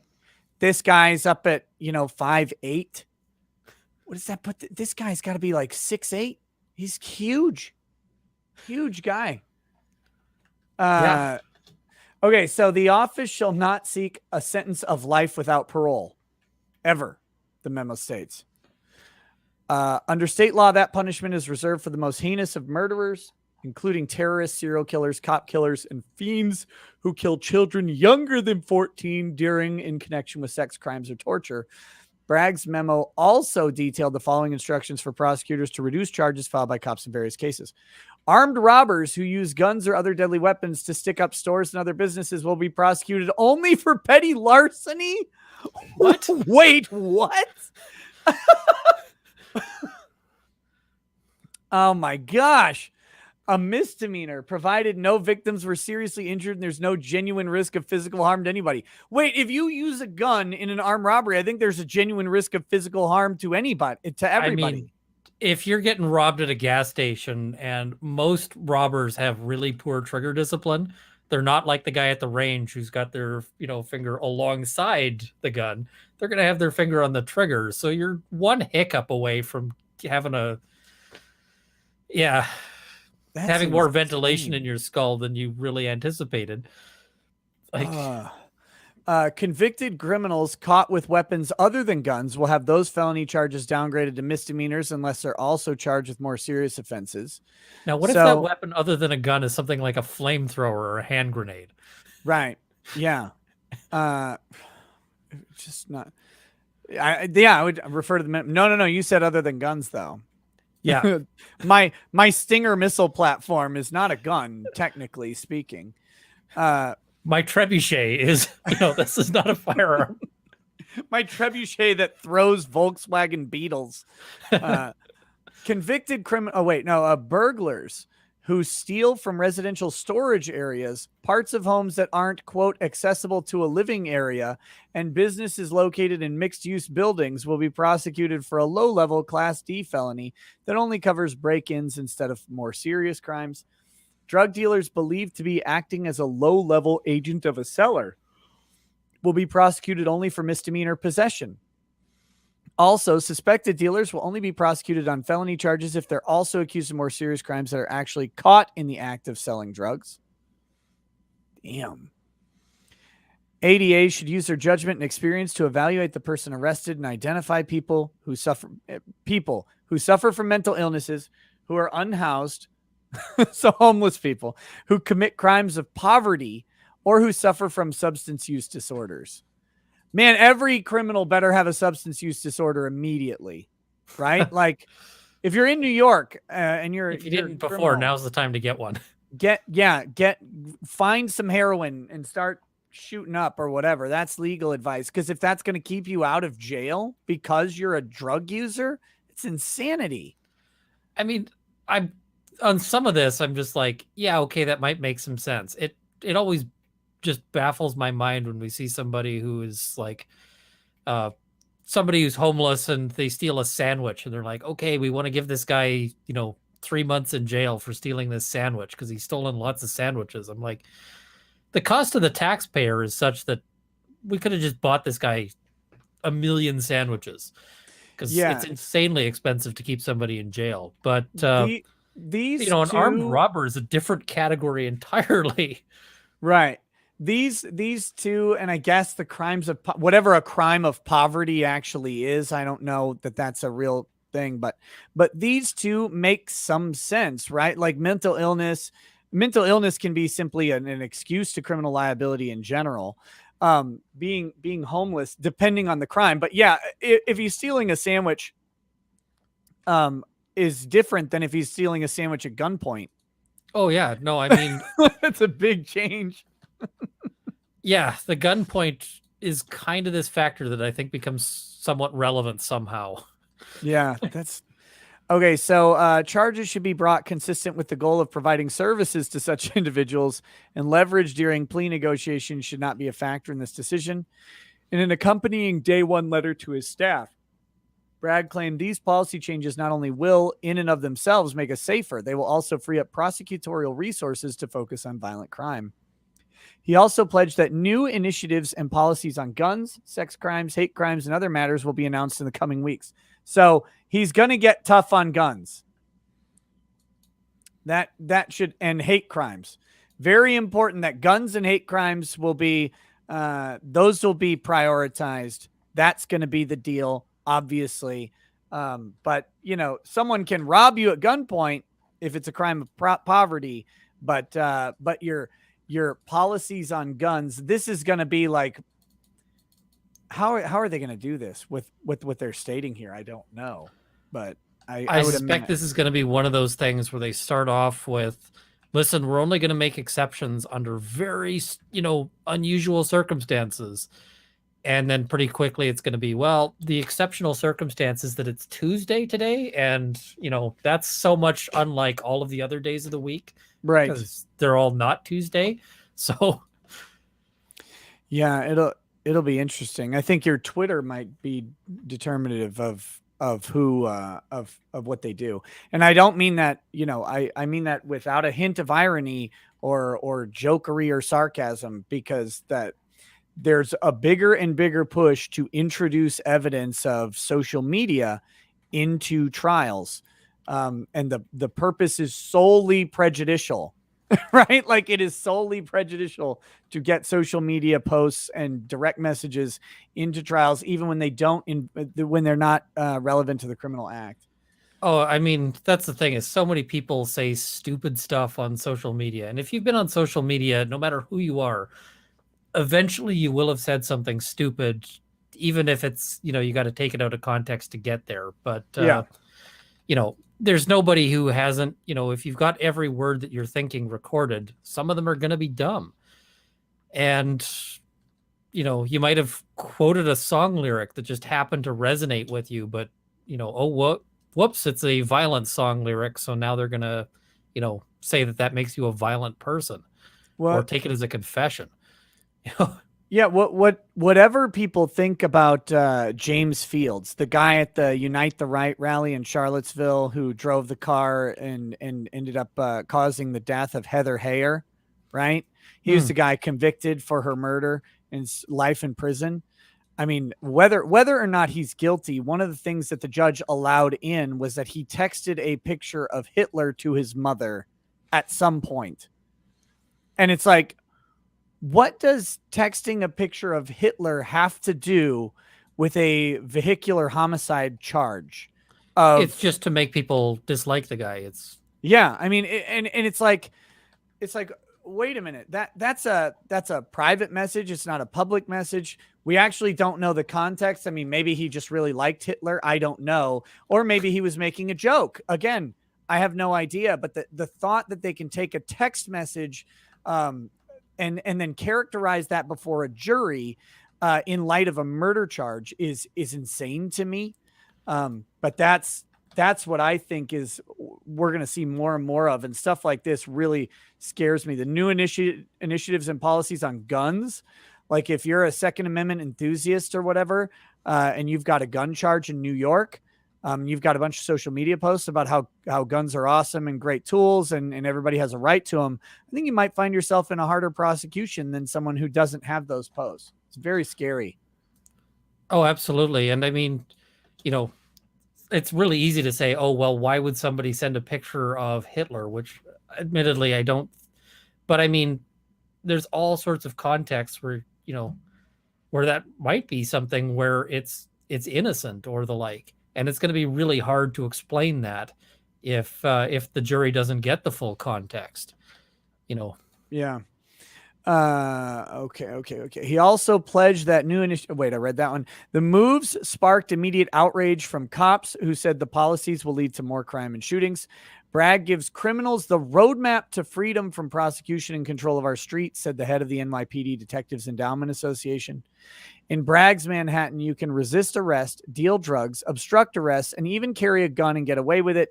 DEA President Paul Giacomo said in a prepared statement. The head of the NYPD's largest union, the Police Benevolent Association, also expressed serious concerns about the message these types of policies send to both police officers and criminals on the street. Police officers don't want to be sent out to enforce laws that the district attorneys won't prosecute, PBA President Patrick Lynch said. And there are already too many people who believe they can commit crimes, resist arrest, interfere with police officers, and face zero consequences. A Manhattan police supervisor said the identical platform has not worked out in San Francisco, Chicago, Philadelphia, and Baltimore. What is he talking about? Those places are all great.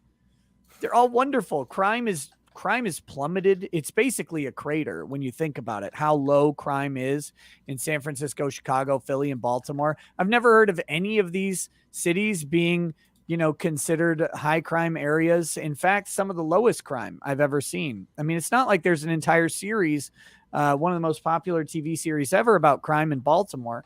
That doesn't exist. What was that called? The line. I don't see how it could have a name. It just never happened. Yeah. So. Right. It was The Wire, I think. It was The Wire. That was that one. Which is actually a fantastic series. Oh, it's great. It's some of the best TV you'll ever see.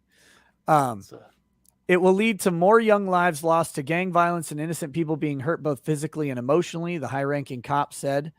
Another Manhattan cop fumed. This is outrageous. He was elected to enforce the law. If he wanted to change them, he should have run for a state office. During a news conference Tuesday to announce the indictments of 17 members of 3 gangs in Brooklyn, Mayor Eric Adams was asked for his reaction. I have not communicated with the DA. I have not looked over and analyzed exactly what he's calling for, he said. But Adams, a former NYPD captain who was elected on a law and order platform, added, I have a lot of respect for DA Bragg, a former prosecutor. He has a real vision. Adams also said he planned to meet soon with state and federal lawmakers to get in the room and operate off the same playbook. We can have the justice we deserve with the public safety we need, he said. And I believe DA Bragg will be open to engage in that conversation, as well as the DAs in Staten Island and the Bronx. In July, Adams appeared alongside Bragg at the Reverend Al Sharpton's National Action Network headquarters in Harlem after both men won their Democratic primary races. At the time, Adams said Bragg's views on addressing crime were no different than mine, adding Alvin Bragg is going to redefine the prosecutor's office and how we're going to ensure that we don't criminalize young people every day in the city. Bragg, who was sworn into office January 1st, also made clear his mission is to reduce the number of defendants locked up pre-trial, telling his prosecutors, particularly given the ongoing crisis at Rikers, we must reserve pre-trial detention for various serious cases. The 48-year-old also vowed to stop pursuing many low-level offenses in his note to the sheriff titled Achieving Fairness and Safety. A civil rights lawyer and former federal prosecutor, he drew on his own experiences growing up in the 1980s Harlem in his note to his staff and during the campaign, saying it had influenced his beliefs in reforming the criminal justice system. Data and my personal experiences show that reserving incarceration for matters involving significant harm will make us safer, the memo reads. Woo!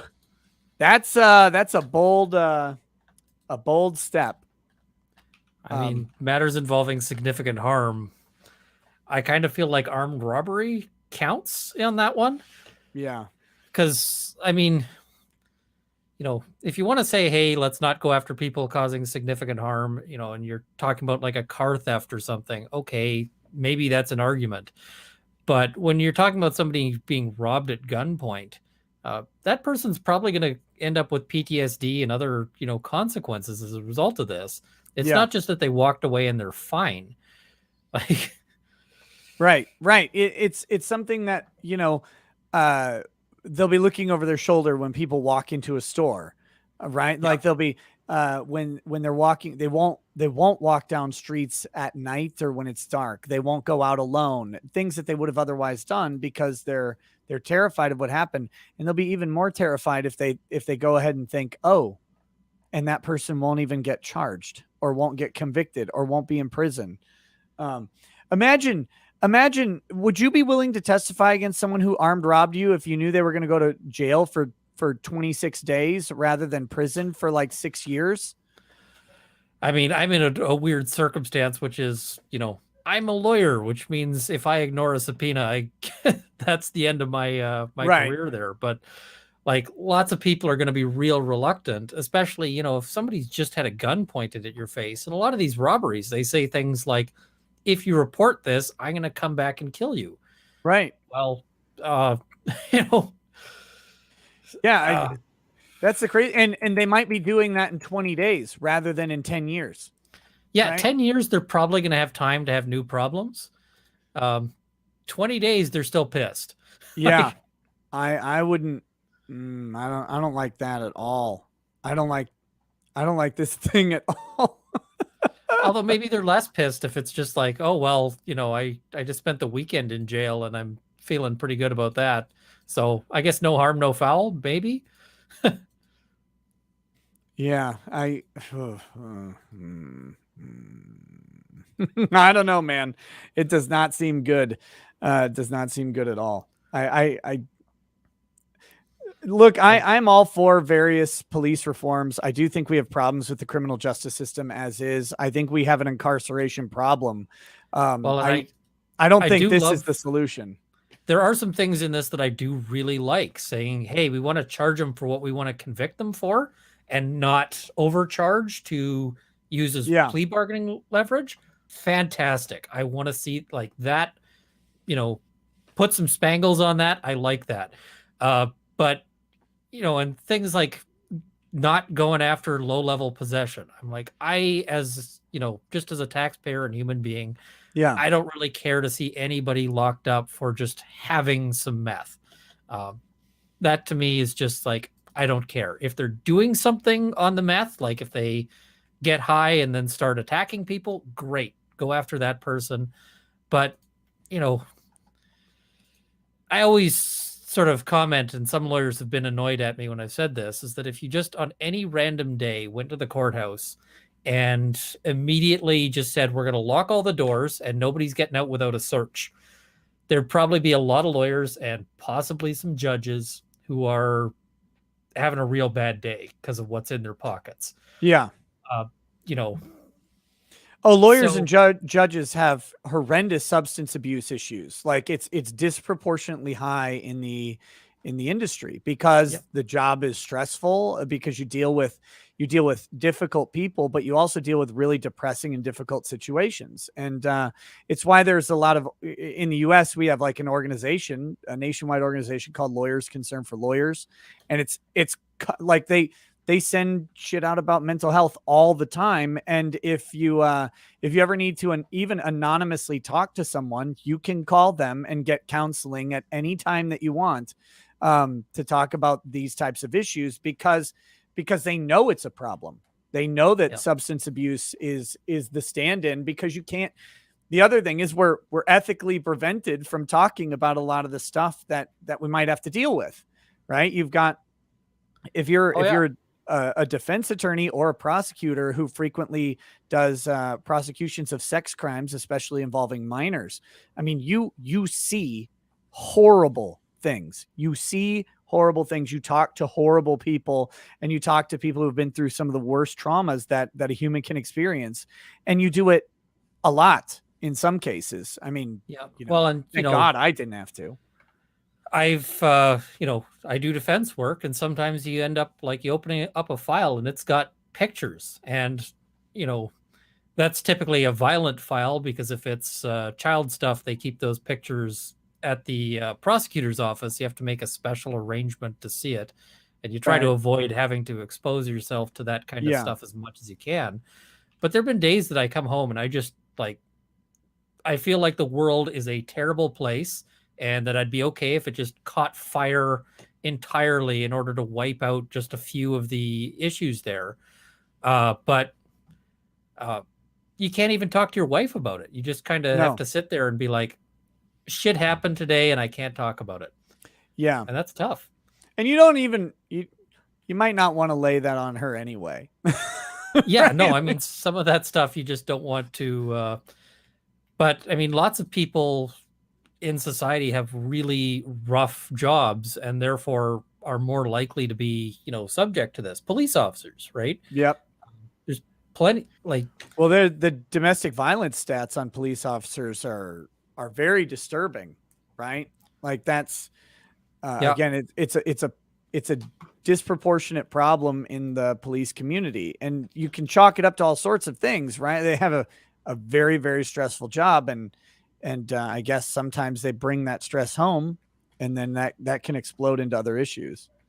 But I mean, it's got to be real tough. I mean, sometimes police deal with things that, are just horrific. And you can read in the file and be like, this was a horrific scene that the police arrived on, and it bothers me seeing it.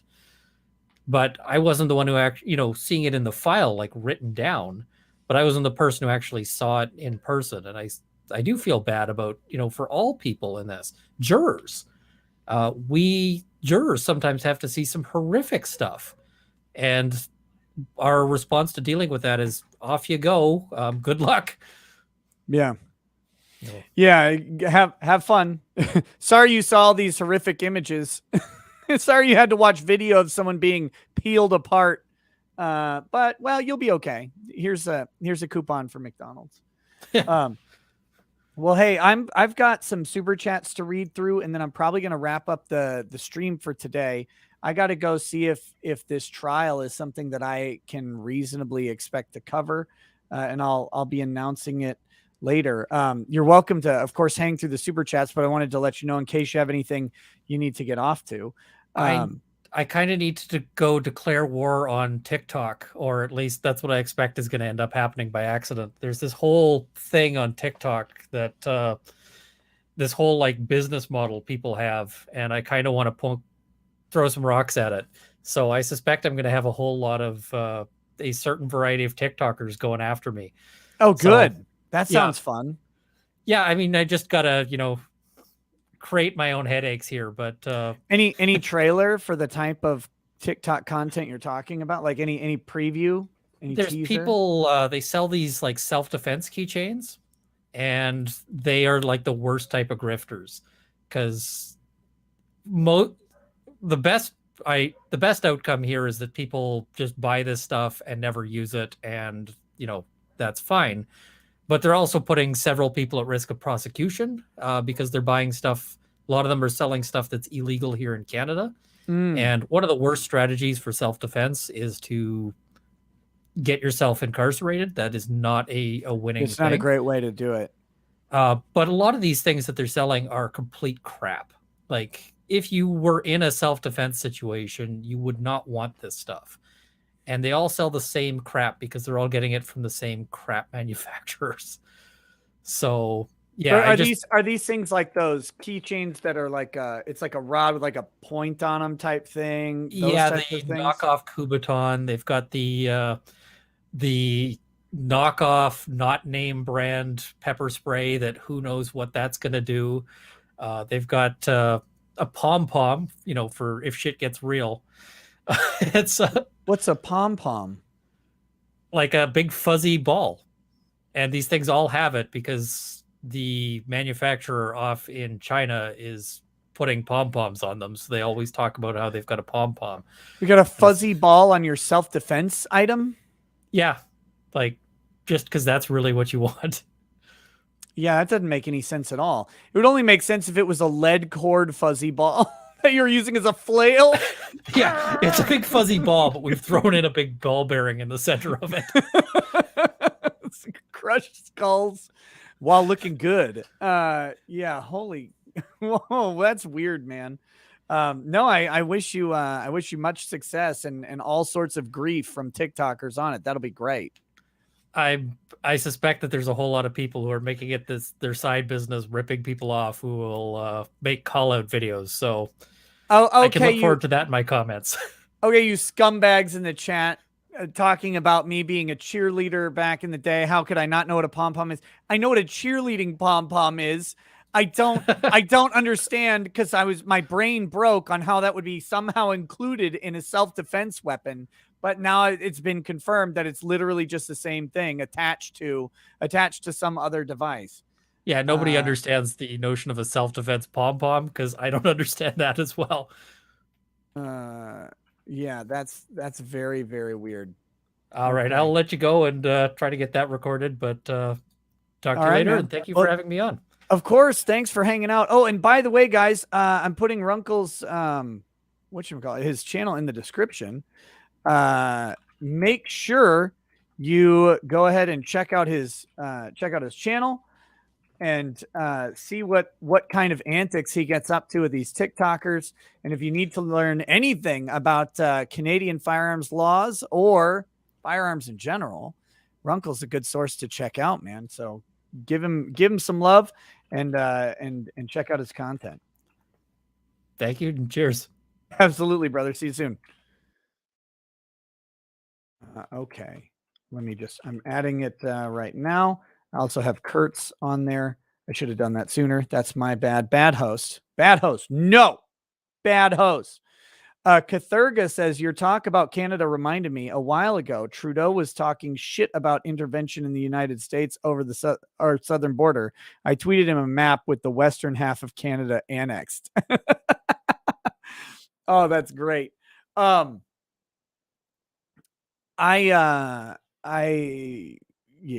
Well, Trudeau's an idiot and he needs to be stopped. He's a menace of some sort. Okay, I'm going to read through super chats. Yes, there will be a live show tonight. And I'm trying to get back on schedule with 2 streams a day stream and night stream, with different guests and different topics. Typically the day streams will hopefully have be more guest focused and stuff like that.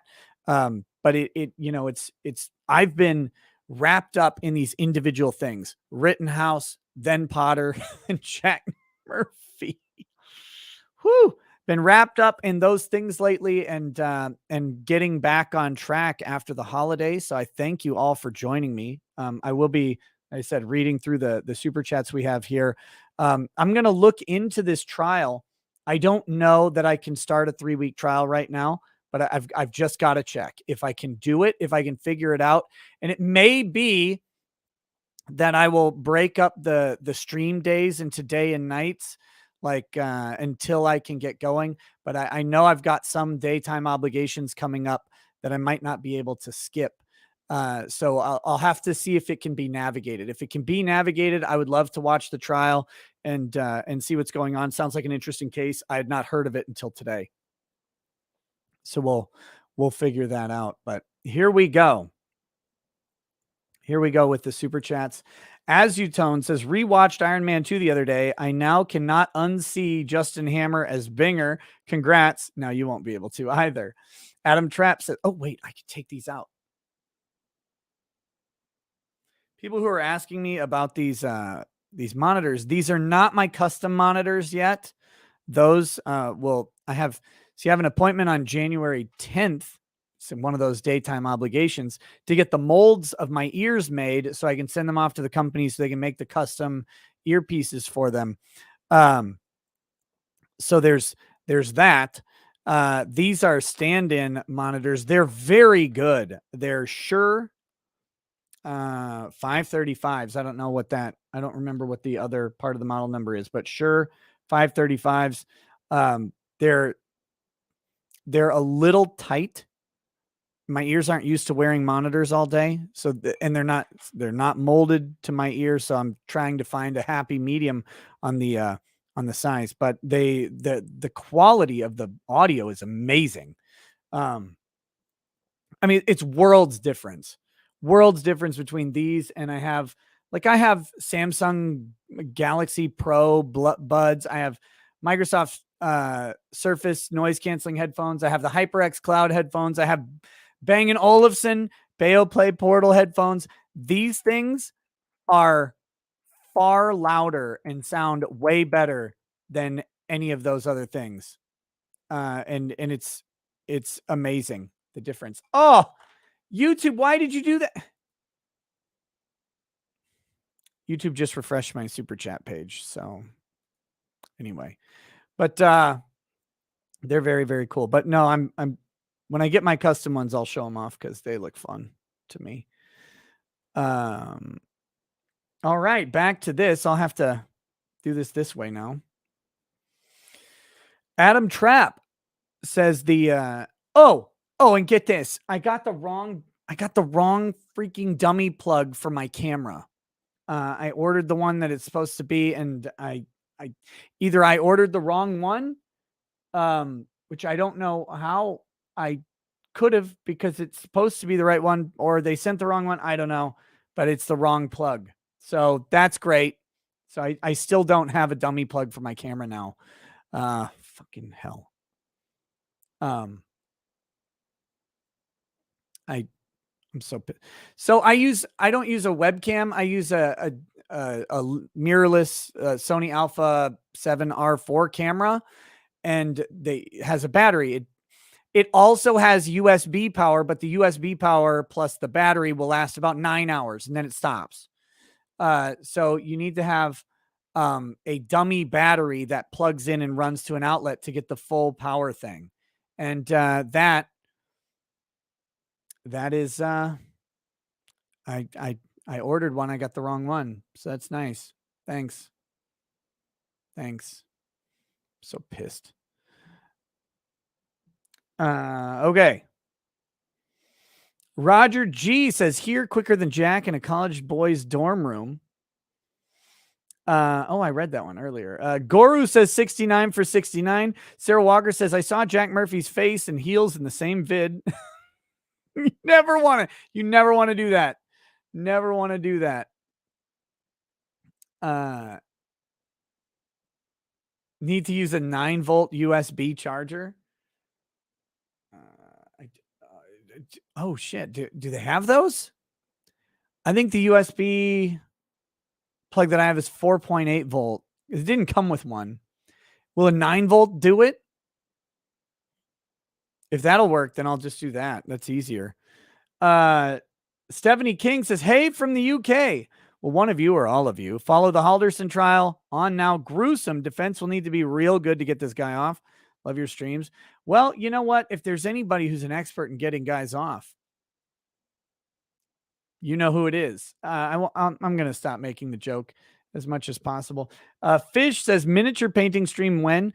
Well, I invited Az on today, but as it happens, I didn't realize it was Tuesday when I invited him on, and he was streaming already on the Real BBC.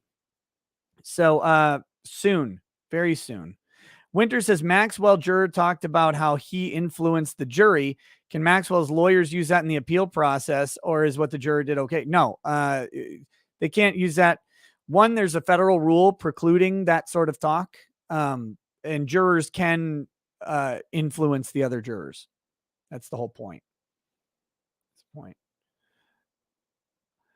Greg McNeely says, I would love to help with your grift, but I haven't worked since riots in Portland took over the city in May 2020. Greg, you are helping with the grift by watching. So don't ever feel obligated to donate or give to the channel or something like that.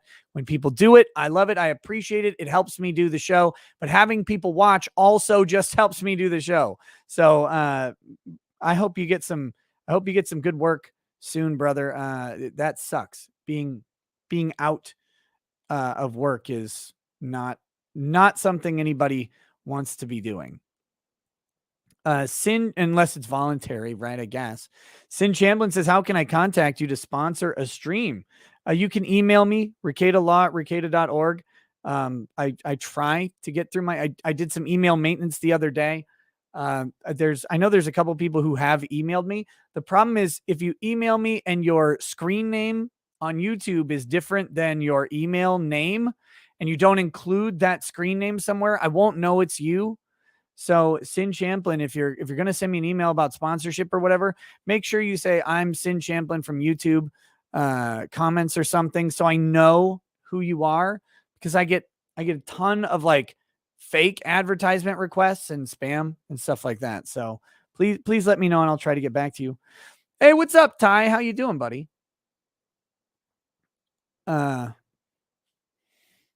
Winter says Maxwell juror. Oh wait, I read that one. To Xander's rants. Oh, but yeah, finishing up the Maxwell thing. No, there's a specific rule in I think it's Rule 606, the Federal Rules of Evidence, and you can't use juror statements to try and appeal. They're actually not admissible before an appeals court, other than very specific, limited instances. There's like 3 conditions, and this would not be one of them. Xander's rant says Spider-Man No Way Home has the best simple example of why you don't talk to the cops and why you need a lawyer. When are you going to see it, Nick? I have no idea. MKEOD says 65 years for fraud seems a little ridiculous to me. They're rapists and murderers who don't get that harsh of a sentence. Almost no rapists get 65 years. Most murderers don't either. The majority of them do not. So Mark Lacasse says, at Runkle, check out the Judge Jacques Delisle murder case in Quebec City.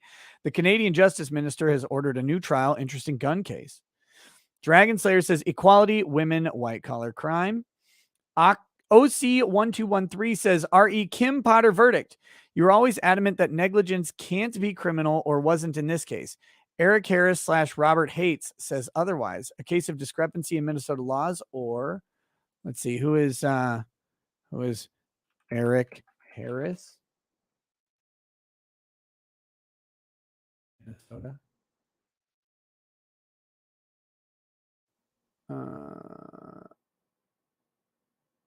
Negligent.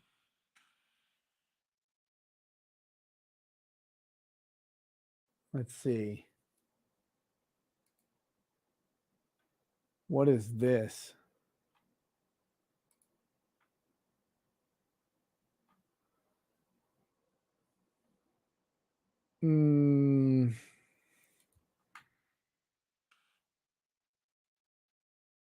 Let's see.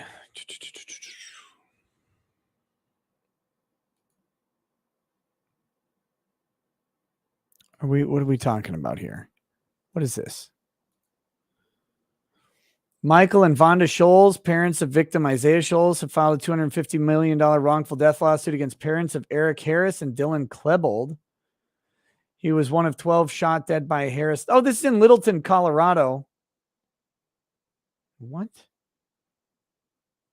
Who the hell's... Fuck is...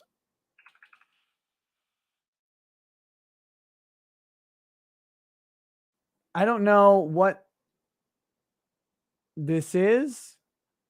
Robert Hates.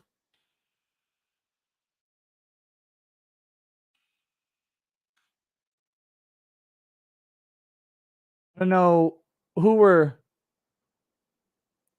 Without more info, I have no idea what you're talking about.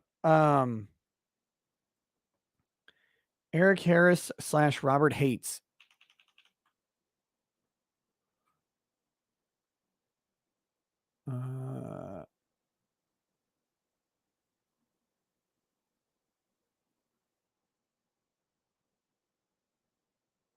Let's see. Columbine? What? What the hell would the Columbine shooters have to do with Minnesota? I don't think they were negligent. How many amps or watts in your charger? It's 4.8 amps, I think. Hold on.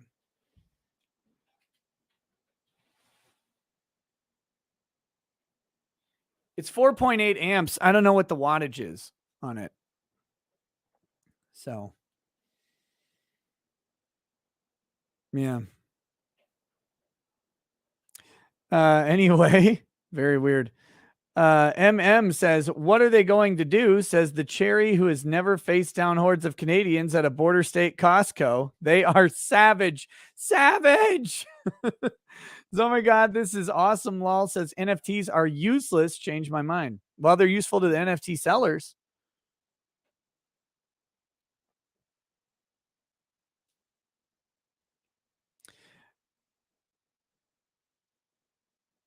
Perihelion read that one. Batman's Pet Goldfish says NFTs are for money laundering for elites, like they've been doing with fine art forever. ZD says that is all of society. Our collective comprehension takes energy to form. It's a storage of effort. It is as real as anything else and would require energy to disrupt.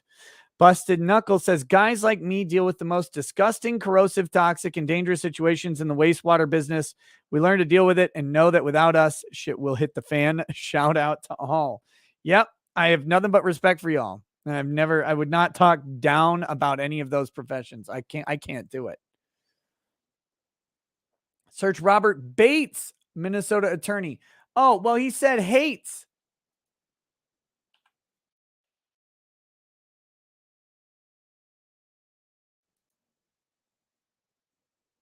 Okay, so this is about the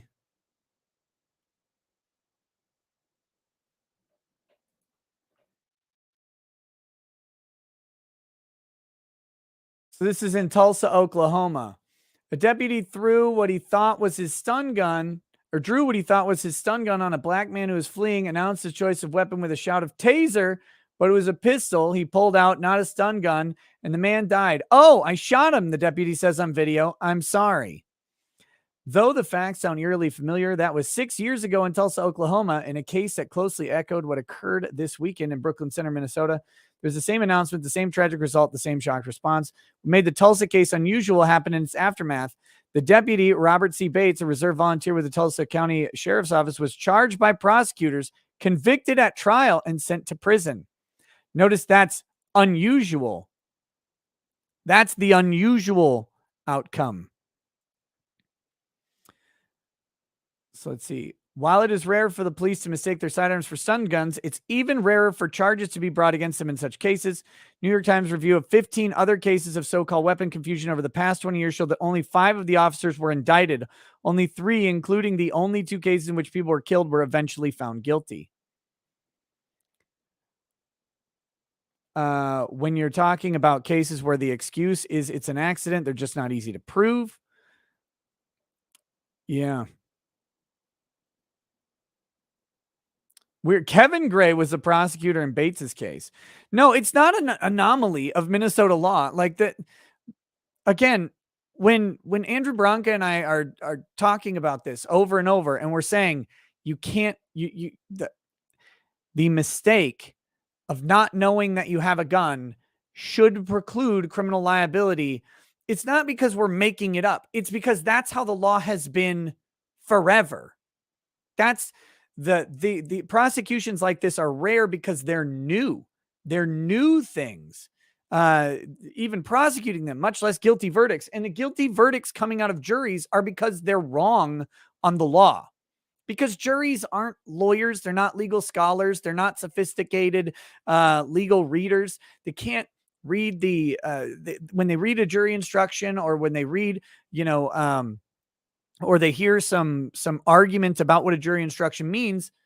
They're not learned on the subject, and they get them wrong. That's the danger of jury verdict. And no, a bench trial would not make it better. No, that's not a thing either. There's a whole different set of problems with bench trials, but that's the issue that you've got. It doesn't make the law correct. The results are wrong.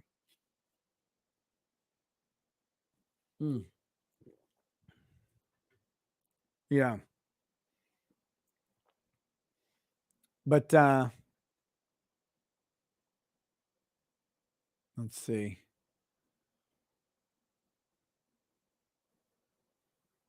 All right, never mind. I'm going to stop reading that.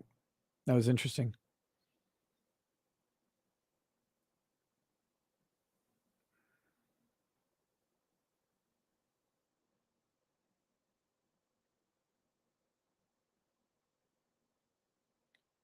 Okay. Brunico says a lawyer should never talk down to other professions. Well, look, there are journalists in the world. There are journalists. Anna Laura Gladius says, because the prosecution is lying to them about the law by conflating recklessness with negligence. In this case, in Kim Potter's case, yes. I can't speak to the other case. I didn't watch it, so I have no idea. But in Kim Potter's case, yes, Matthew Frank absolutely misrepresented the law to the jury. He did, and he got a conviction for it. So I guess reward the bad behavior. Brenico says, I beat Kurt, Alita, and Andy in Quiplash. Just knowledge everyone should know. Good. Beat them more. Punish them. Sarah Walker says, Jack Murphy's hairless body NFT would be rare. Gross. Caleb C says, as a Canadian living in Australia, I can't afford any disruption to the syrup supply chain. I offer some non-existent currency to distract you from taking Alberta from Canada.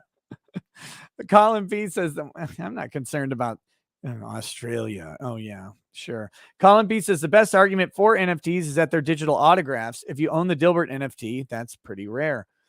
Ryan Bailey says, my cat died this morning. He was old and sick, but he's gone. Just wanted to let people know he existed. Oh, man, that sucks. I hate when cats die. I hate when dogs die. I hate animals because I hate when they die. And everybody's sad, and it sucks. And everybody's got a fug over their head because of it. Sam Kirzek says, in Emperor voice. What is the Emperor voice? Oh, wait, like Palpatine? Execute liminal order 6969. Super Iron Bob says, if YouTube's acceptable use policy is anything like Twitch's, the digital assets on the platform cannot have any value, nor can they have exchange uses. The Dragon's Treasure says, I should make a tea with rare ingredients that only one person can own. Make it an NFT. Scarcity can work out. It worked out for, well, it didn't. It did and didn't work out for Wu-Tang Clan. Catherine Rook says, so I guess no Teslas in Canada because of batteries. Look, cold does disproportionately affect batteries, and it's a consideration that you need to think about in a place like Minnesota. How is your Tesla, how's your electric car going to perform when it's 20 below? Like how will it impact? And I don't know what the answer is.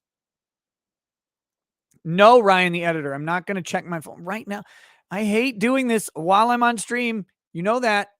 I'm going to yell at you. I saw this thing earlier, but I haven't.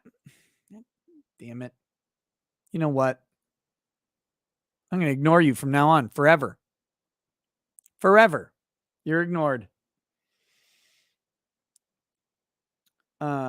Busted Knuckles says, oh, look at me. I have 250 acres. I spit. Try out my 990,000 acres in West Texas. Let me know and we'll get some for and pigs. Who has 250 acres? That's crazy. I would love to. You have almost 1 million acres. AA Ron says, I'm also restoring a 1942 WLA. Very cool. Oliver Power says, question, how much sleep do you guys get? Not enough is the answer for me. Assy K says, it's even more outrageous. U.S. citizens still have to pay income tax even when they're not living or working in the U.S. Joe M says, just moved to Texas from New York, literally a 10% raise just from not having to pay state income tax. Now I can afford to ship posts here. Oh, that would be great. Zebra to you. Thank you for the donation. Sticks and Stones says, as a homeschooler, don't you get money from the state in proportion to what would have gone to the school? No.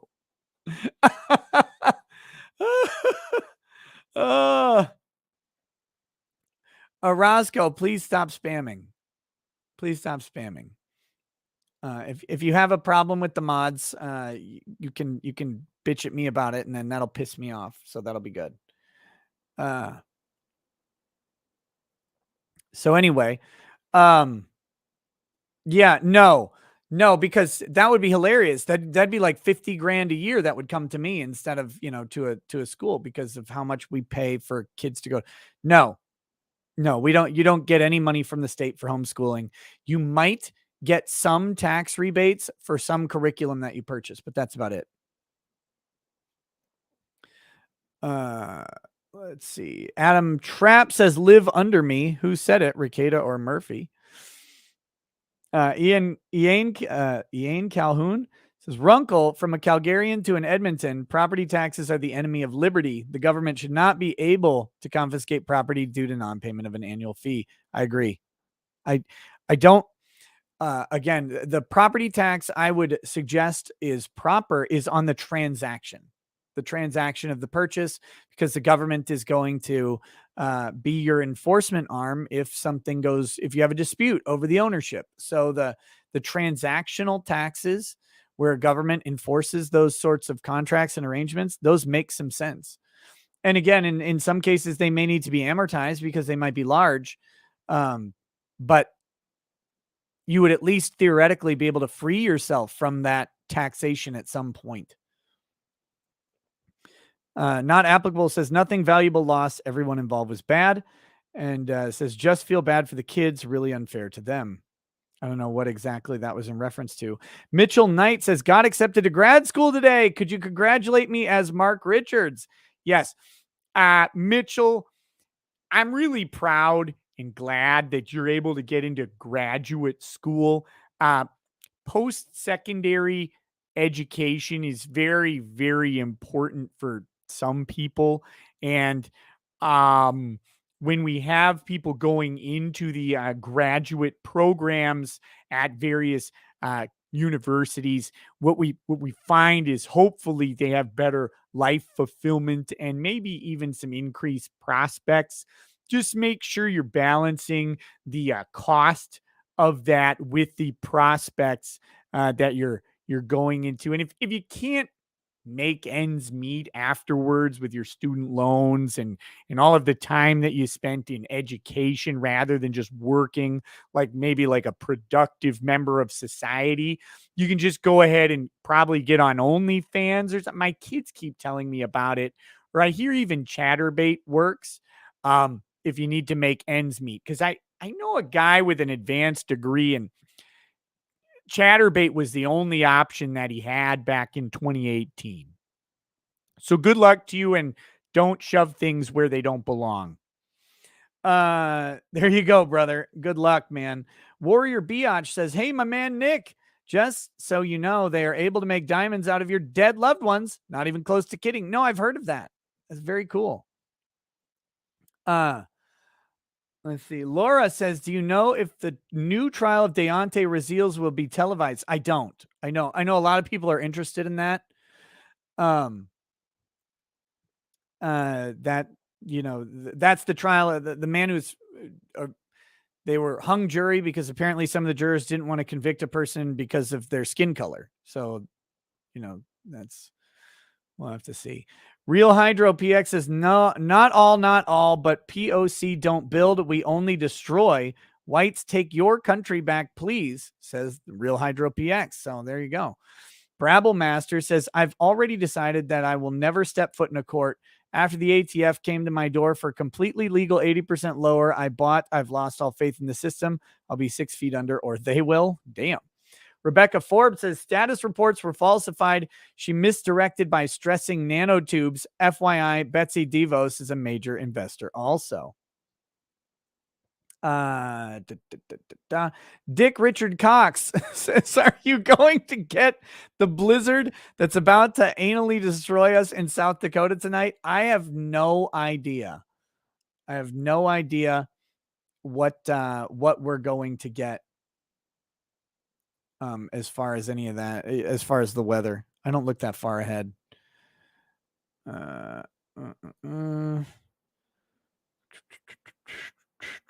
James Subtle says, Chris Chan case hype. Also, are you into Warhammer 40K? The Chris Chan case, I don't think is going to be televised. That's the main problem with it. We won't really be able to cover that as much, but I will be covering it as best as I can. Am I into 40K? I mean, I spend too much money on 40K, but I don't play it. I like the books a lot. You can see a lot of them over here and over here. And I like the Bandai toys are cool, and I've got the paints to paint some, but I don't have like an army that's painted. I don't have a person to play full games with. Kingslayer Damocles says, if jurors know what qualified immunity is, what effect do you think anti-civil accountability qualified immunity could be having in these police trials? And do you think asking about it in voir dire would be a good idea? Yeah, they should probably have a question. What's your opinion on qualified immunity? See if they know anything about it. That could be a good question in voir dire. But I don't know if it's having any effect or not. It's not supposed to. Right? But lots of things are not supposed to happen that do. Ty Beard, if you want to get banned, you just keep it up there in the chat, buddy. Nathan Hewitt says, what chapters would the panelists belong to? Well, you know, I don't know. Runkle would be an Eldar. That should be obvious. Let's see. Gosh.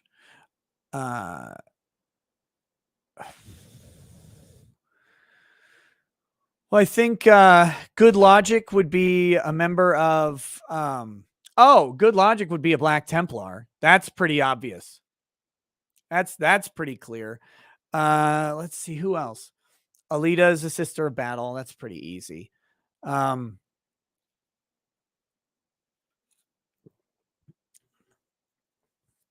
Andrew would be, or not Andrew Branca, Legal Mindset. He would be in the Emperor's Children, I would think. As for me, I'm a man of the people. I would definitely be a salamander. I'm also black. So that's how that goes. And there's evidence of that. Let's see. New dislike button says, our hand tools often require a battery, drills, saws, sawzall, impacts, etc. The batteries cost up to $200 for 2. Cold, choose through those batteries. Yep. Rottweiler says, even if Chris Chan's trial might or might not be televised, will you as a lawyer offer a breakdown of the whole case? I haven't followed it as much. Yes. Would Attorney Tom be a grot? I don't know if that's short enough to be Attorney Tom. Maybe like a rattling or a squat. Not applicable says, sometimes when you are in Texas, we should play Kill Team. Kill Team's fun. I do have a couple different Kill Team squads. So, all right, guys. Thanks for hanging out with me. If you like the stream, please like the stream. It helps with engagement and all of that good stuff. I will figure out what's going on for tonight. If we're going to cover this trial, I will probably not be able to do it all live. We might have to supplement with some nighttime streams and stuff to figure that out, but I will see what my schedule looks like.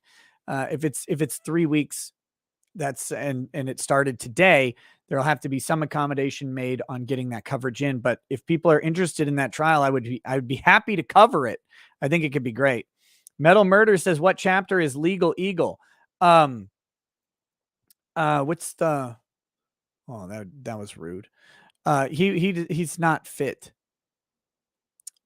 He is not fit for service in the Adeptus Astartes. He's one of the failed recruits, right? Who somehow live, but the implant doesn't work. And so they stay small and unimportant for the rest of their lives. That's him, living in shame. Ryan, the editor, says, all I ask for is a response. Well, I'm going to give you more than a response because I got to call you anyway.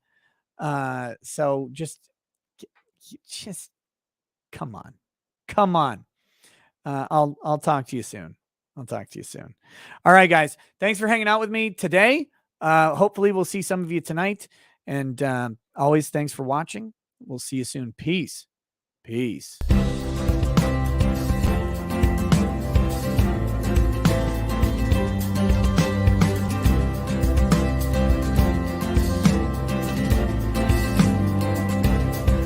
Oh, he drinks a fair bit, but you realize that it just helps get his noggin jogging along. With his glass by his side and his kids asleep tight, we'll hear some law-splaining tonight. With his microphone muted, we'll laugh at this boomer until he explains it's all part of the plan. Watch his face become redder as he becomes meta, raging at idiots from Twitterland.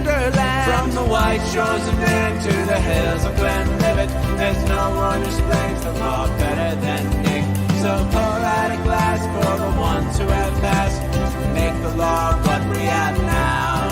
Oh, his lady is fair, and she handles herself with the grace of one who has borne many children. As the wife of a lawman, she makes sure that he has the time and the place to provide for them there. So pour out an Ardbeg, a Balmore, a Lafroig, the spirits flow as the ones who get unemployed. So pour out a glass for the tea post on Twitter as we hear law-splaining tonight.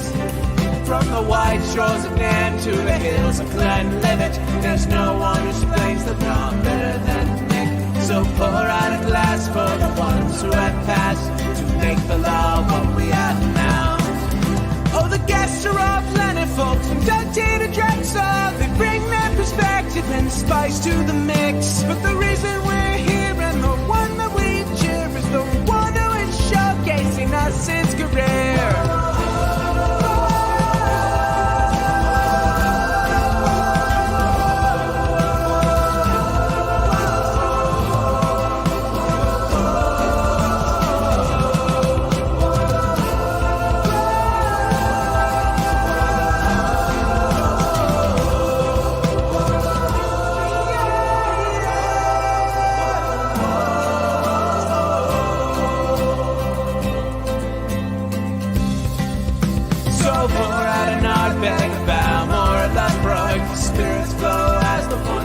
Get unemployed. So pour out a glass for the tea post on Twitter as we hear law-splaining tonight.